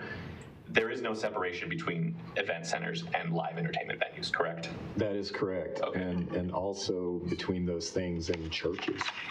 Yeah. So that all assemblies are treated the same. Definition of event center.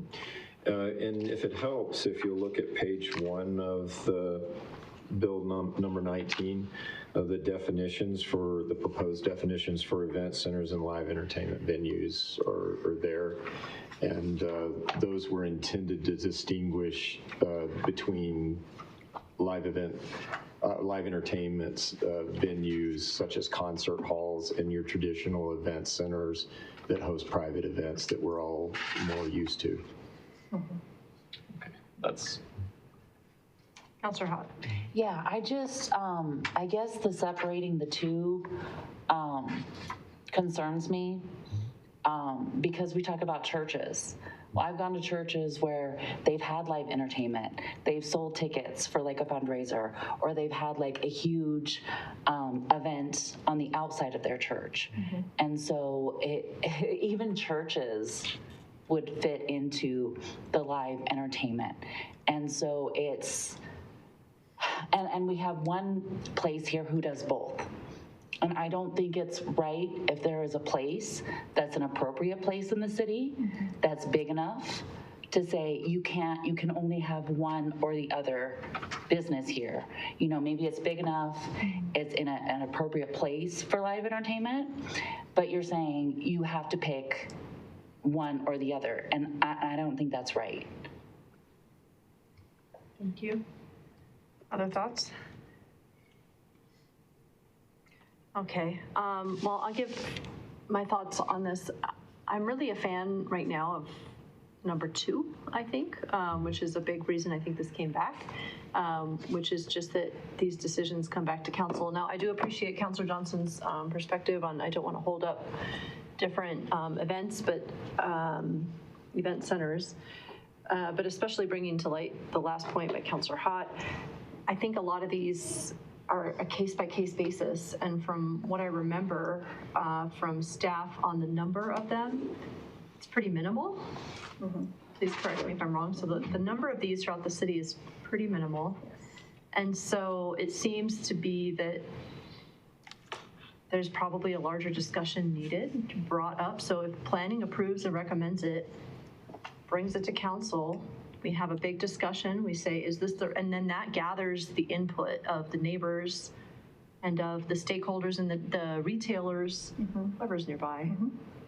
And it really puts it on a louder platform. I think bypassing council was, it's proved to be a mistake this time. I can't guarantee it always will be, and I hate to give us more work, but considering this is few and far between, I think perhaps this is something we should look at closely every time it appears. That's my thoughts, but I'll let other folks input. Councilor Ireland. I appreciate your thoughts, and I agree with them. I think it's a case by case. City council should be able to listen to the public or opinion of what people really want. They want it, if it's going to, affect their neighborhood or not. So I think you're right. Thank you. Any other thoughts on this? Because we're going to have to narrow down these options here. I want to make sure. Okay, well, all right. Councilor Rosati. I'll just say that this isn't really a priority for me, so I'm just listening, and whatever you guys decide, I'm good with. So I'm going to say that. Mayor, if I may, to address Councilor Hott's comments, I just want to be clear. So if you are a live event center, you can also be an event center, because an event center is less impactful. It's defined by the current definitions, much smaller size.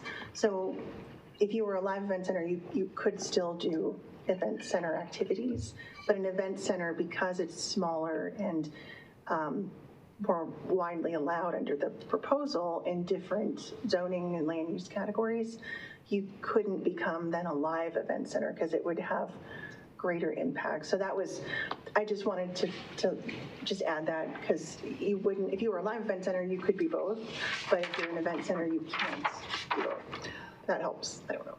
I just don't know where that fits in with churches that have ticketed festivals that would fit into live entertainment. Yes. So, and I can try to explain that. So, because we're saying one group doesn't have that rule and another group does have that rule. Yes. So in land use regulation, I know this can be nuanced in some instances, but you have what we commonly refer to as a primary use and then accessory uses to a primary use.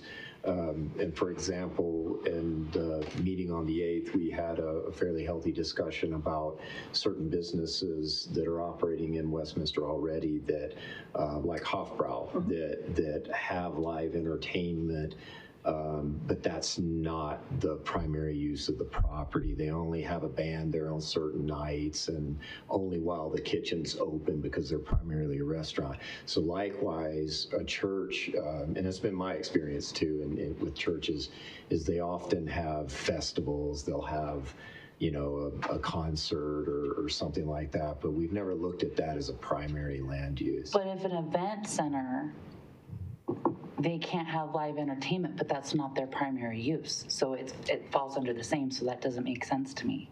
Because we're saying that we're treating event centers differently, that they cannot have live entertainment, and that's not even though that's not their primary, what they do primarily. So we're treating them differently than we're treating the Hofbrau or churches. Yes, and that's only because the Hofbrau, for example, is primarily a restaurant. They have a restaurant license. The distinguishing point we're trying to make with this case is event centers in the traditional sense have always been host to private events. You would lease out the center and have a wedding or something like that. And live entertainment venues were really mainly concert halls and the like. So one of the questions that came up, and Director Kimball alluded to this, is the council was concerned about possibly allowing a live entertainment venue to also host private events, and that's reasonable to do that. We would tweak the definition to do that. It was that whole backwards compatibility conversation that we had at the meeting. But yes, we also we have carved out churches and retained those in this draft as an assembly, a religious assembly, and it would be regulated like event centers are currently regulated because they're lumped in with churches. So really, this is trying to separate all three of those things out because they're very different, but they're treated as equal right now.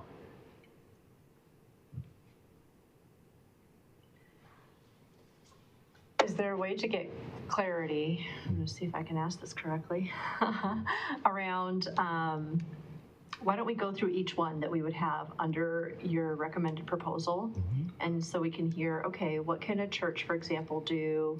And then what could, a private birthday party center do? And then what would a live entertainment do? And then I think it might help ask a few more questions and jog our minds here. Sure. A church or a religious assembly, it could be any type of church, is primarily used to conduct religious practices of whatever the religion is. And how large could that event go? How big could it go? Churches become pretty large. We have quite a number of churches that are probably 50, 60,000 square feet. In the city of Westminster, we've got smaller ones, the more traditional churches, but they're often referred to as mega churches, and so they've got fairly large footprints. For the most part, they conduct their church services on Sunday, but they do have special events where those could be outdoors, not just indoors? The city's never regulated that as anything different than their protected land use as a religious assembly. And I would also add, John, if I could, and correct if I'm wrong, you are the planning manager, not me. But also when those churches, when I think about mega churches, there's two on Sheridan right there, right, I'm thinking of, and others, but when they were permitted, designed, and approved, that because the square footage was known and the assembly usage of a church, just by the sheer fact of their size, they made sure to have adequate parking. That was part of the regulation to develop, let's call it the mega church or any church. So there were already standards in place. Where we're seeing a conflict of uses is when we have, the way our regulations currently are written, if someone goes into, we can have event centers in retail centers, but there's not a requirement to do another traffic study. There's not a requirement to identify potential impacts to surrounding uses. this recommendation would create that. But we have to first define what an event center is, because we have no definition right now. So we're operating in kind of this gray area. So what we're trying to do is define things, and then that allows you, once you define it, it allows this body to say, where are those uses appropriate? I hope if that helps. It does. And this is a big task, obviously, and you've been working on it for quite a while. I do think, as a recommendation, just with 7 folks to make a decision, it might make it easier if we decide on one thing at a time. And so maybe if we're deciding on what is the verbiage and the definition, that piece, are we clear, or do we need further direction from council? We didn't record comments about the definition from the June 8th session. So, but we're happy to, John can read that into the record, or I know you provided them with a printed copy before you. So we're happy to look at the definition if you'd like changes. We just didn't note that from the last session, so that's why there's not a slide. So we'll stop and say, are we happy with because that was part of this goal, right? Was breaking this up, and I think we made that motion, but I hear some questions and comments around that. So live entertainment versus event center, do we want any more conversation there? Are we happy with that definition? Okay, in that case, then the question tonight is, should we create new code language? I'll just let you say it if you want, around special use permitting, regardless of size or location. And so there was a question to break it up by live entertainment versus event center. So I think let's start there, just break these pieces out. Are we comfortable separating the two and treating them differently? And do we want to, goodness, we have to figure out which alternative to go through first. Are we comfortable treating them separately? Let's just give a quick yes or no. Are we talking about just for SUPs or for the entire section of the code? I think the entire section of the code. I think it depends on which section, what we're talking about. Right. Because if we do alternative 2, they're the same. Then that's right. Yeah. All right, I need help figuring out which question to address first. Yes, please, go ahead. Let me reiterate, too, that these are just 3 alternatives. There are other alternatives. So I think what I'm hearing is maybe the council may be interested in requiring the SUP with council's approval for just the live entertainment venues, but not requiring the SUP for the event centers. Yeah. So, and the thing is I personally am comfortable with that, but I don't want to lead our council into anything one way or another. So I'm trying to let them come to what they prefer to get at. So with that recommendation from staff, are we comfortable with that suggestion? You were okay. I'll go last. I'll let you guys choose. Councilor Barajas. Yeah, so I guess in my mind, like an option 3 for event centers, option 2 for LEVs is kind of what I'm hearing. So we're separating them out, council approval for live event centers. So option 2 is go straight to council, right? Yep. Okay, so option 2 goes straight to council.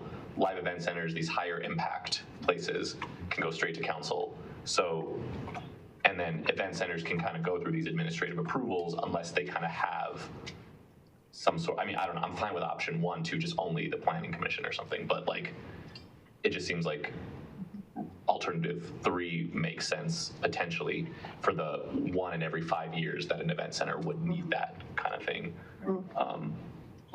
So to me, that kind of, I can make a motion or whatever. Right. If that is really helpful. So thank you for breaking that out. We don't need a motion, but thank you for saying that accurately.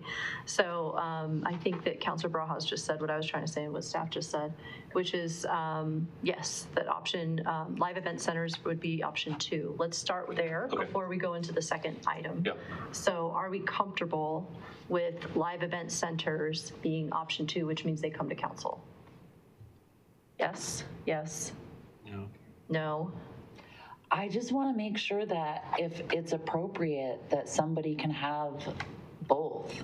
I don't like this, you can only have one or the other. I am a fan of option 2, and I'm okay with what you've just stated as long as that includes people who would like both, and then that comes to council, because I don't think that we should say you can only have, you can have a live entertainment center that can function as an event center, but you can never have something that's major or mainly an event center ever be a live entertainment venue. Like that's where my issue is. And maybe Mayor John, you can talk about the secondary uses, the occasional secondary uses that may be helpful. Yes, and two, this also is captured in slide 5. It would be jumping ahead a little bit, but we could jump to slide 5 potentially. And that was that conversation around that backwards compatibility, where the live entertainment venue is the more intense use, the larger use, the more impactful use.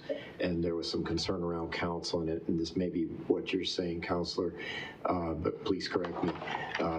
Live entertainment venues being the more intense, you should also be able to host private events like an event. No, I'm saying we have that's not what I'm saying. Okay. Okay, we have a place right now that is both an event center and a live entertainment center. Okay. We have one right now. And I think that it's not fair to say in the future, you can never have something that's both. I understand you're saying that if you're a live entertainment, you can have like private parties or whatever. I'm saying if it's big enough, because churches do it all the time, Hofbrau does it. And I'm saying if you have an event center, and occasionally you would like to have live entertainment, I think it's not okay to say you can never do that because we allow other groups that are not live entertainment centers to have, like these church events that are held outside, they get huge. They attract way more than just the people who go to that church. Like I've been to like these humongous outdoor festivals. They are ticketed. There's music. There's one kind of music over here. There's another kind of music over there, and that doesn't even include the live entertainment. There have been, who are like famous in the Christian community. Like they play on the Christian radio, and they have concerts in the church that are ticketed. I've been to those. And so I just don't think it's fair to say churches can do this, the Hofbrau can do this, but if you are an entertainment or, if you are not live entertainment, you can never have live entertainment. I think that that's not right. And so I don't like saying you can have one or the other, but one group can do one thing, but the other group can't, except for unless you're a church or you're a restaurant. Like, that's my issue. Does that make sense? Am I being clear? Yeah. I don't know if I am, so I'm yes. Okay. Thank you, Councilor. Yes, I think I hear you and I understand.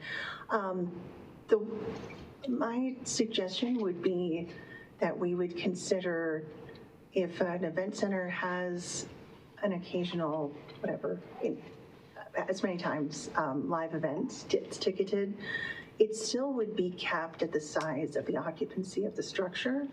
So I think in those cases, it wouldn't be the primary use of the facility. It would be, correct me if I'm wrong, John, but it seems like we could follow the same logic and say that that's an accessory activity, accessory use of the event center, and we could write the definition as such so that it wouldn't be the primary purpose of constantly every weekend or day having ticketed things open to the public, but it wouldn't prohibit that. It just couldn't become the primary use, just like Hofbrau or the Distillery couldn't just become a concert venue tomorrow that we'd be like, whoa, you're supposed to be a restaurant, what are you doing? I think that sounds reasonable, and I think we could work with that. Do you agree? I think so, but if I may, it may get pretty complicated, and so I think maybe even another alternative here, and it's kind of taking us back, but I'll throw it out there for council's consideration is maybe trying to separate the two is not the appropriate thing. Maybe just having an event center, and we can come up with size thresholds and approval authorities related to that, and that way they're free to host private events and live entertainment. if that helps, that would decomplicate it. I think that makes sense. I also think that if we just go to alternative 2, then we can make that decision every time someone comes to us. We can decide, yes, you can have both, or no, you can only have one, or, so I personally think that, instead of saying we just have the live entertainment centers come to us, I think we should just do alternative 2, have them come to us, so that way in case there is an issue or there's another person who wants to have both, we can make that decision if we feel like it's an appropriate location. That's where I'm at. I would rather just go with alternative 2, and council can make that decision on a case-by-case basis. I don't think it would be requiring a lot of work from council, because it's not like these things come to us that often. So that's where I'm at. Thank you for that argument, though. That was a good example. Other thoughts from council? Councilor Brajas? So then it would just be exactly what's happening right now, but it just comes to us. Like, we would keep, like, in terms of, not exactly what's happening now, but if we're not distinguishing, we're not, any event center can continue, like, new event centers could pop up that do live entertainment, but we would just be the approval body and not. No. I will let staff define alternative 2, but it would also include a special use permit. Yeah, which is new. Okay, so the special use permit would be the new, like, all of this would have the special use? Yep. Okay. Yes. So, but just to clarify, and I want to build off of what Councilor Hott was saying, does the council still feel like we should define these things separately, or should we kind of go back to the idea of just defining an event center to include all of this and allowing it to be approved by an SUP through the city council? Well, I think we were trying to go through what's in front of us first. Let's just try to work through what's in front of us first, and then if we really get pushback that we want to go by sides or whatnot, or revisit, then we'll go that route. But I think right now, I know that's 10:42. Oh yes, we missed a vote. So we're gonna take a quick vote because I've missed the time as well. But let's just stick with what's in front of us unless we've got major pushback, because I think that council's sort of slowly heading that way. So quick vote on a poll to continue this discussion. Yes. Yes. No. No. Yes. I'm a yes. Didn't expect those.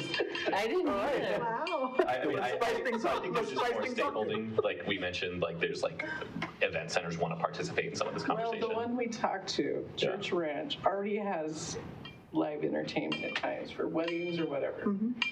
So they're already doing it, these event centers. And I mean, it's not their primary purpose, but they do have them. It's a different type of event. Well, right. It's not ticketed, and it's mostly an accessory use. Yeah, Like if I was going to argue, I would say it's an accessory use under the code. I think staff has made it clear that accessory use is different. So we're looking at primary use. Am I correct? Yes. Okay. So in primary use, with the options in front of us, are we comfortable with Councilor Hott's suggestion to go with alternate 2? Do we hear any more support for that, or do we want to support a different direction on this? Councilor Johnson. I think I still think that entertainment centers should primarily go through planning commission, and I would strongly recommend leaving it at planning commission. But if council really feels like they want to moving to alternative 3 with entertainment centers, I'm fine with live entertainment venues going directly to council, although I still think that it is probably appropriate to send those to planning, but I'm more malleable to that. But I think by bringing them both up to council, it's not just our workload, it's also the business's workload. And we create this environment where we're creating more work for them, to even potentially have to hire an attorney to come in front of us in council and present to us. Whereas leaving it in planning allows it to move through the process much easier, especially for these smaller venues that just want to get permitted to have kids' birthday parties. Thank you for those thoughts. It also lands us in the situation that we're in. Councilor Hott. Right. The issue isn't live entertainment centers so much as event centers acting like live entertainment centers. And that's why I go for alternative 2, because I think it's important, because the issue isn't live entertainment centers, it's the non-live entertainment, it's the entertainment centers acting like live. In that, Mayor, Yes. in that scenario, I mean, they can always just get permitted as an SUP for a live entertainment venue and act like an event center. Like they can shoot high and then always just host birthday parties. Like a church can get a live entertainment venue SUP and then just never host live entertainment. It's not like we care what they do. But if they go shoot low, we just, don't want them to be able to ratchet up as their primary purpose. So like if a church wants to host a big religious artist touring the world, they come to the church and the church sells tickets, even as an entertainment center, that's an accessory use, which they would be allowed to do, but it wouldn't be like every weekend they can start hosting artists. As long as entertainment centers can have accessory uses, I'm fine with that. Yeah, I mean, a church could always just say, we think we want those concerts. But churches have that. I want to make sure that event centers have that. Well, that's what I'm saying. The churches would be an event center. So any business could say, I want to be a live entertainment venue, except for, if we're going to not allow them in strip malls. So they can always become a live entertainment venue and host anything on the list. But you couldn't become an event center and then host the higher stuff. That's what's happening. Right. So I'm going to call it real quick. So quick question. It sounds like council does not feel ready to make a decision on this, which leaves us in limbo. So my question then is, staff has been doing a lot of work for the last 6 months trying to figure out what solutions to bring us. What does proper stakeholding look like to you? Councilor Barajas. Yeah, and I can continue to update this body, or we, kind of collectively can. It sounds like at least the next step, we sent some emails to staff in regards to some initial questions, but the chamber is hoping to organize at least more than one event center kind of conversation, so that way we can kind of have these conversations and ask these questions, and they can kind of offer some feedback. Like if we go with alternative 2, my thought would be, even if we're not hosting it, I could potentially bring this deck and just get feedback on each one of the things, or whoever, like we could all, there's no boundary on who can attend. It's just like an event or something, So to me, that would be helpful, because we're kind of sitting here conjecturing with none of us having actually gone through the process of permitting for an event center. And I think it would be helpful. I know we have SPLB kind of staff and council liaison, but to me, I think we're just as a council probably not ready to kind of engage in some of these decisions. I know that we're not passing an ordinance right now, but I would hate for us to kind of give all this feedback, go back to first reading again, and then just give you a bunch of feedback that we got in the meantime, and then you're just back to the drawing board again. When is Chamber hosting that event? We haven't organized it yet, but I think with staff kind of pushing, we could get it sooner rather than later. I would want to make sure that this. There's only 10 of them in our city. Yeah, there's not a ton. So that's just one piece of it. But I also, if we're getting, and I would push this on, I would kind of ask this to staff. If we're asking questions that you think would be if we could get better educated on some of these things, like I'm sitting here kind of, what's an SUP? Do you need an SUP every time you host a concert? Those are some random questions. So would an education, an info only or FYI or something memo be appropriate? Kind of, I don't even know what that looks like, but this is also some stakeholding that I think to make a better decision. What are the consequences of separating versus not, and having things grandfathered in, but we're trying to solve for a problem, but if we're not solving the problem, these are just all questions that. Some things, and this comes up frequently, it seems, we don't have precedent for. We've seen that Denver and Arvada are the only ones separating these things. Yeah. We would be taking the lead on the Front Range. Yeah. And unfortunately in government, I just want to say, we've got to take a leap sometimes.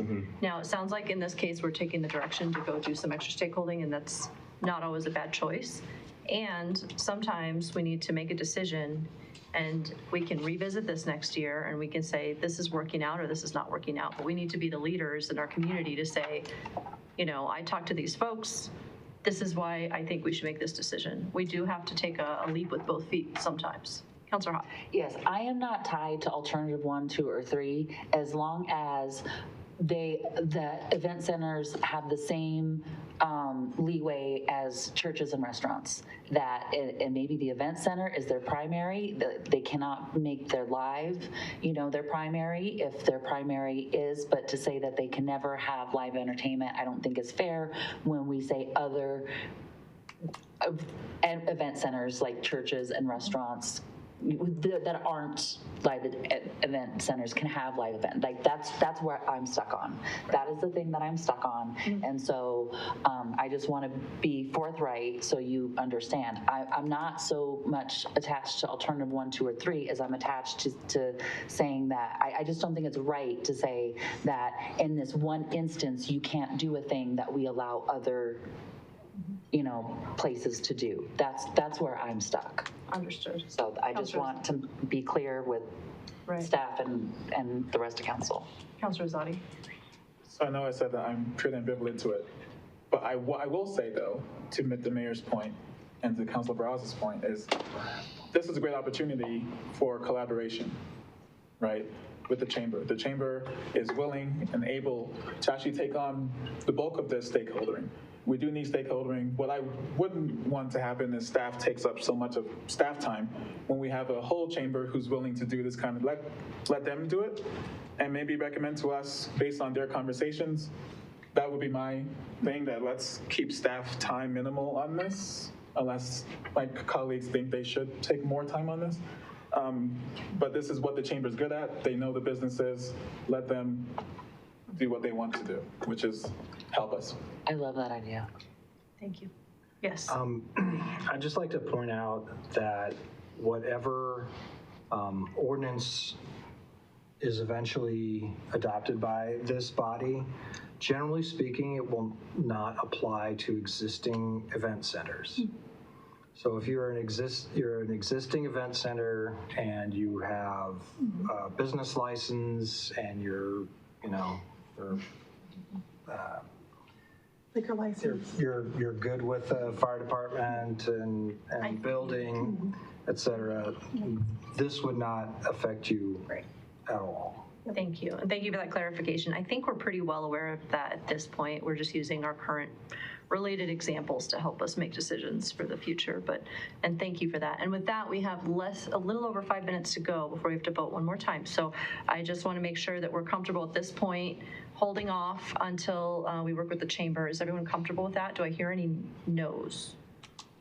Sorry, Director Kimball, did you want to? So sorry, Mayor, if I could ask, would it be possible if I quickly ran through because we do have information and answers to questions, and some of them are not a decision that we're asking you, but we just wanted to impart some information.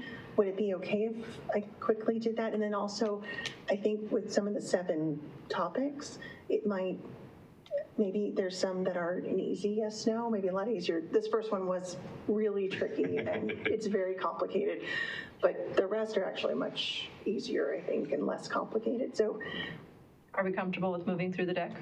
Would that be okay? Okay, I don't see any no's. Okay, yeah. I appreciate Please it. Proceed. Okay. Do you mind if I do it really quick? No, okay. If I say anything wrong, you can smack me, John. Okay, all right.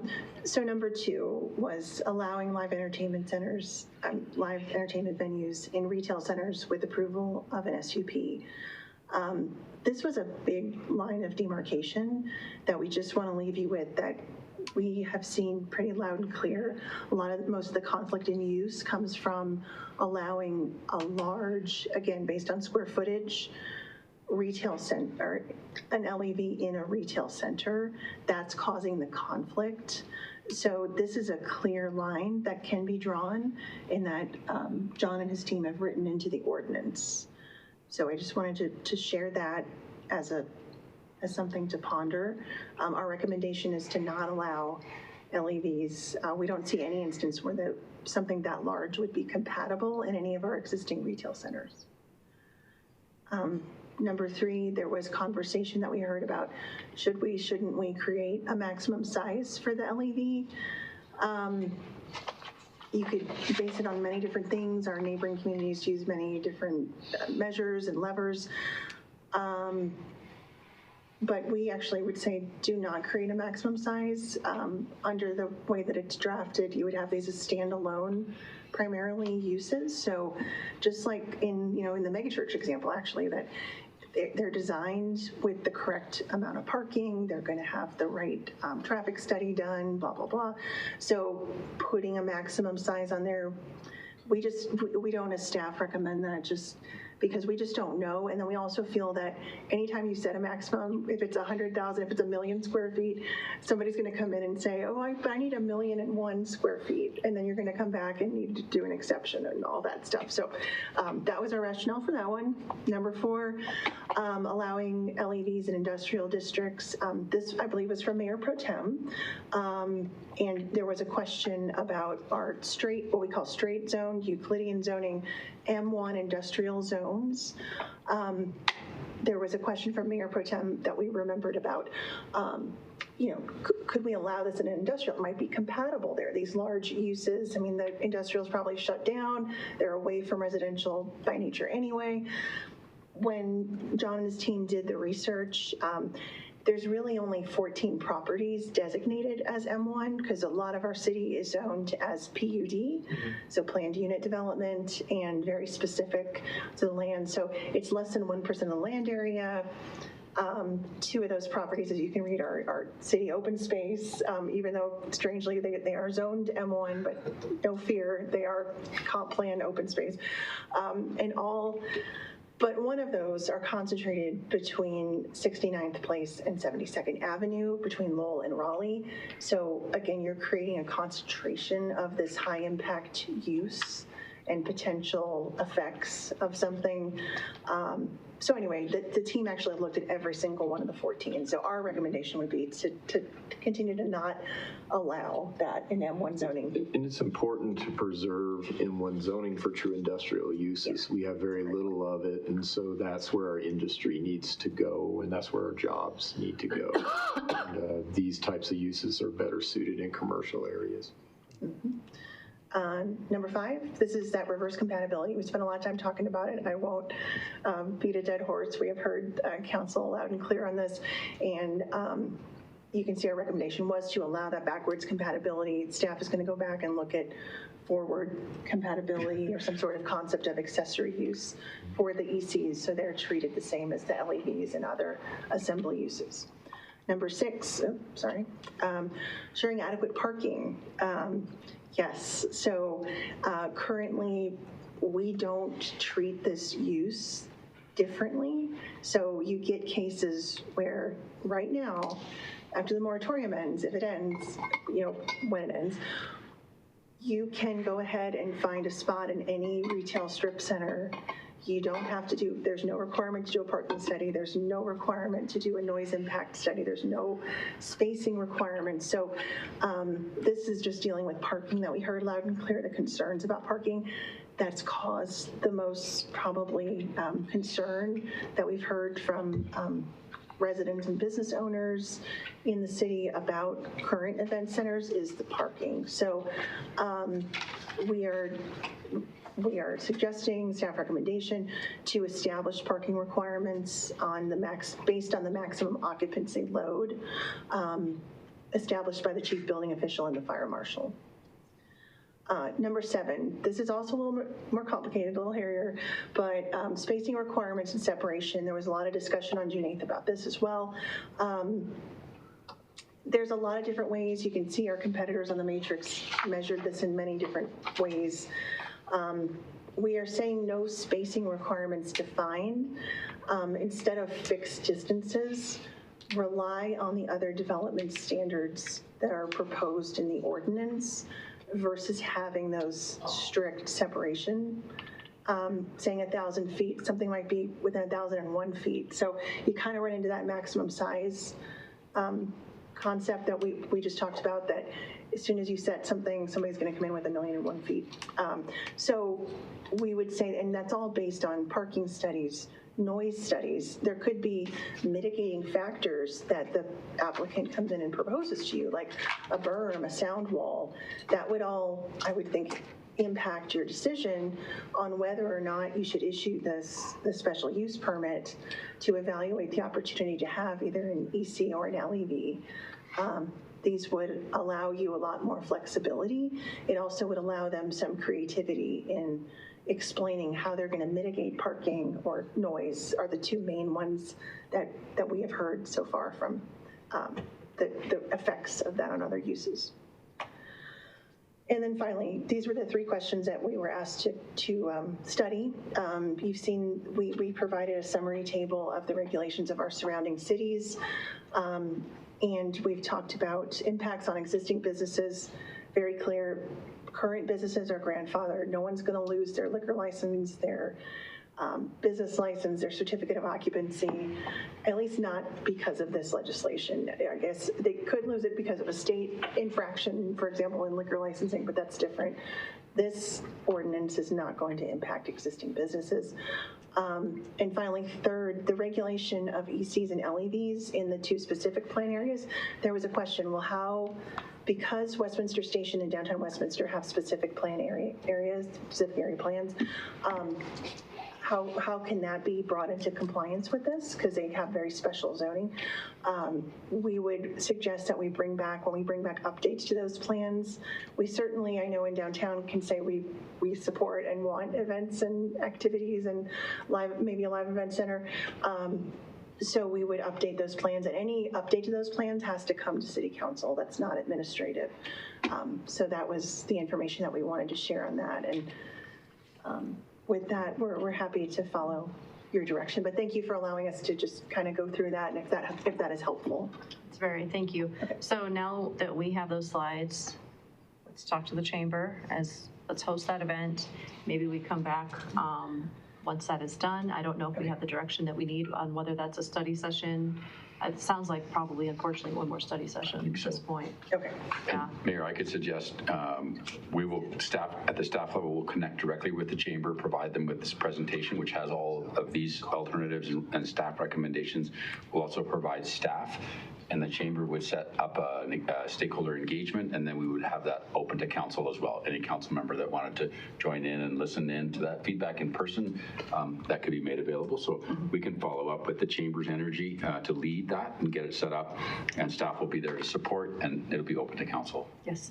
And I have some thoughts on parking, and right now I don't think is like necessarily the time to talk about that. Is that something I can just email my thoughts on parking? Can I just email you and include staff or include council on my thoughts on parking with the event center? Sure. So we don't have to start a whole new conversation. My recommendation would be, from avoiding a electronic meeting, would be to send it to staff, and then we'll put together, and anyone else who has other comments after tonight, send it also directly to staff. Let's have it be Lindsay. Okay. And then we'll compile those, and that's the safest for you. Then you're not having a public meeting offline. Yeah. Okay.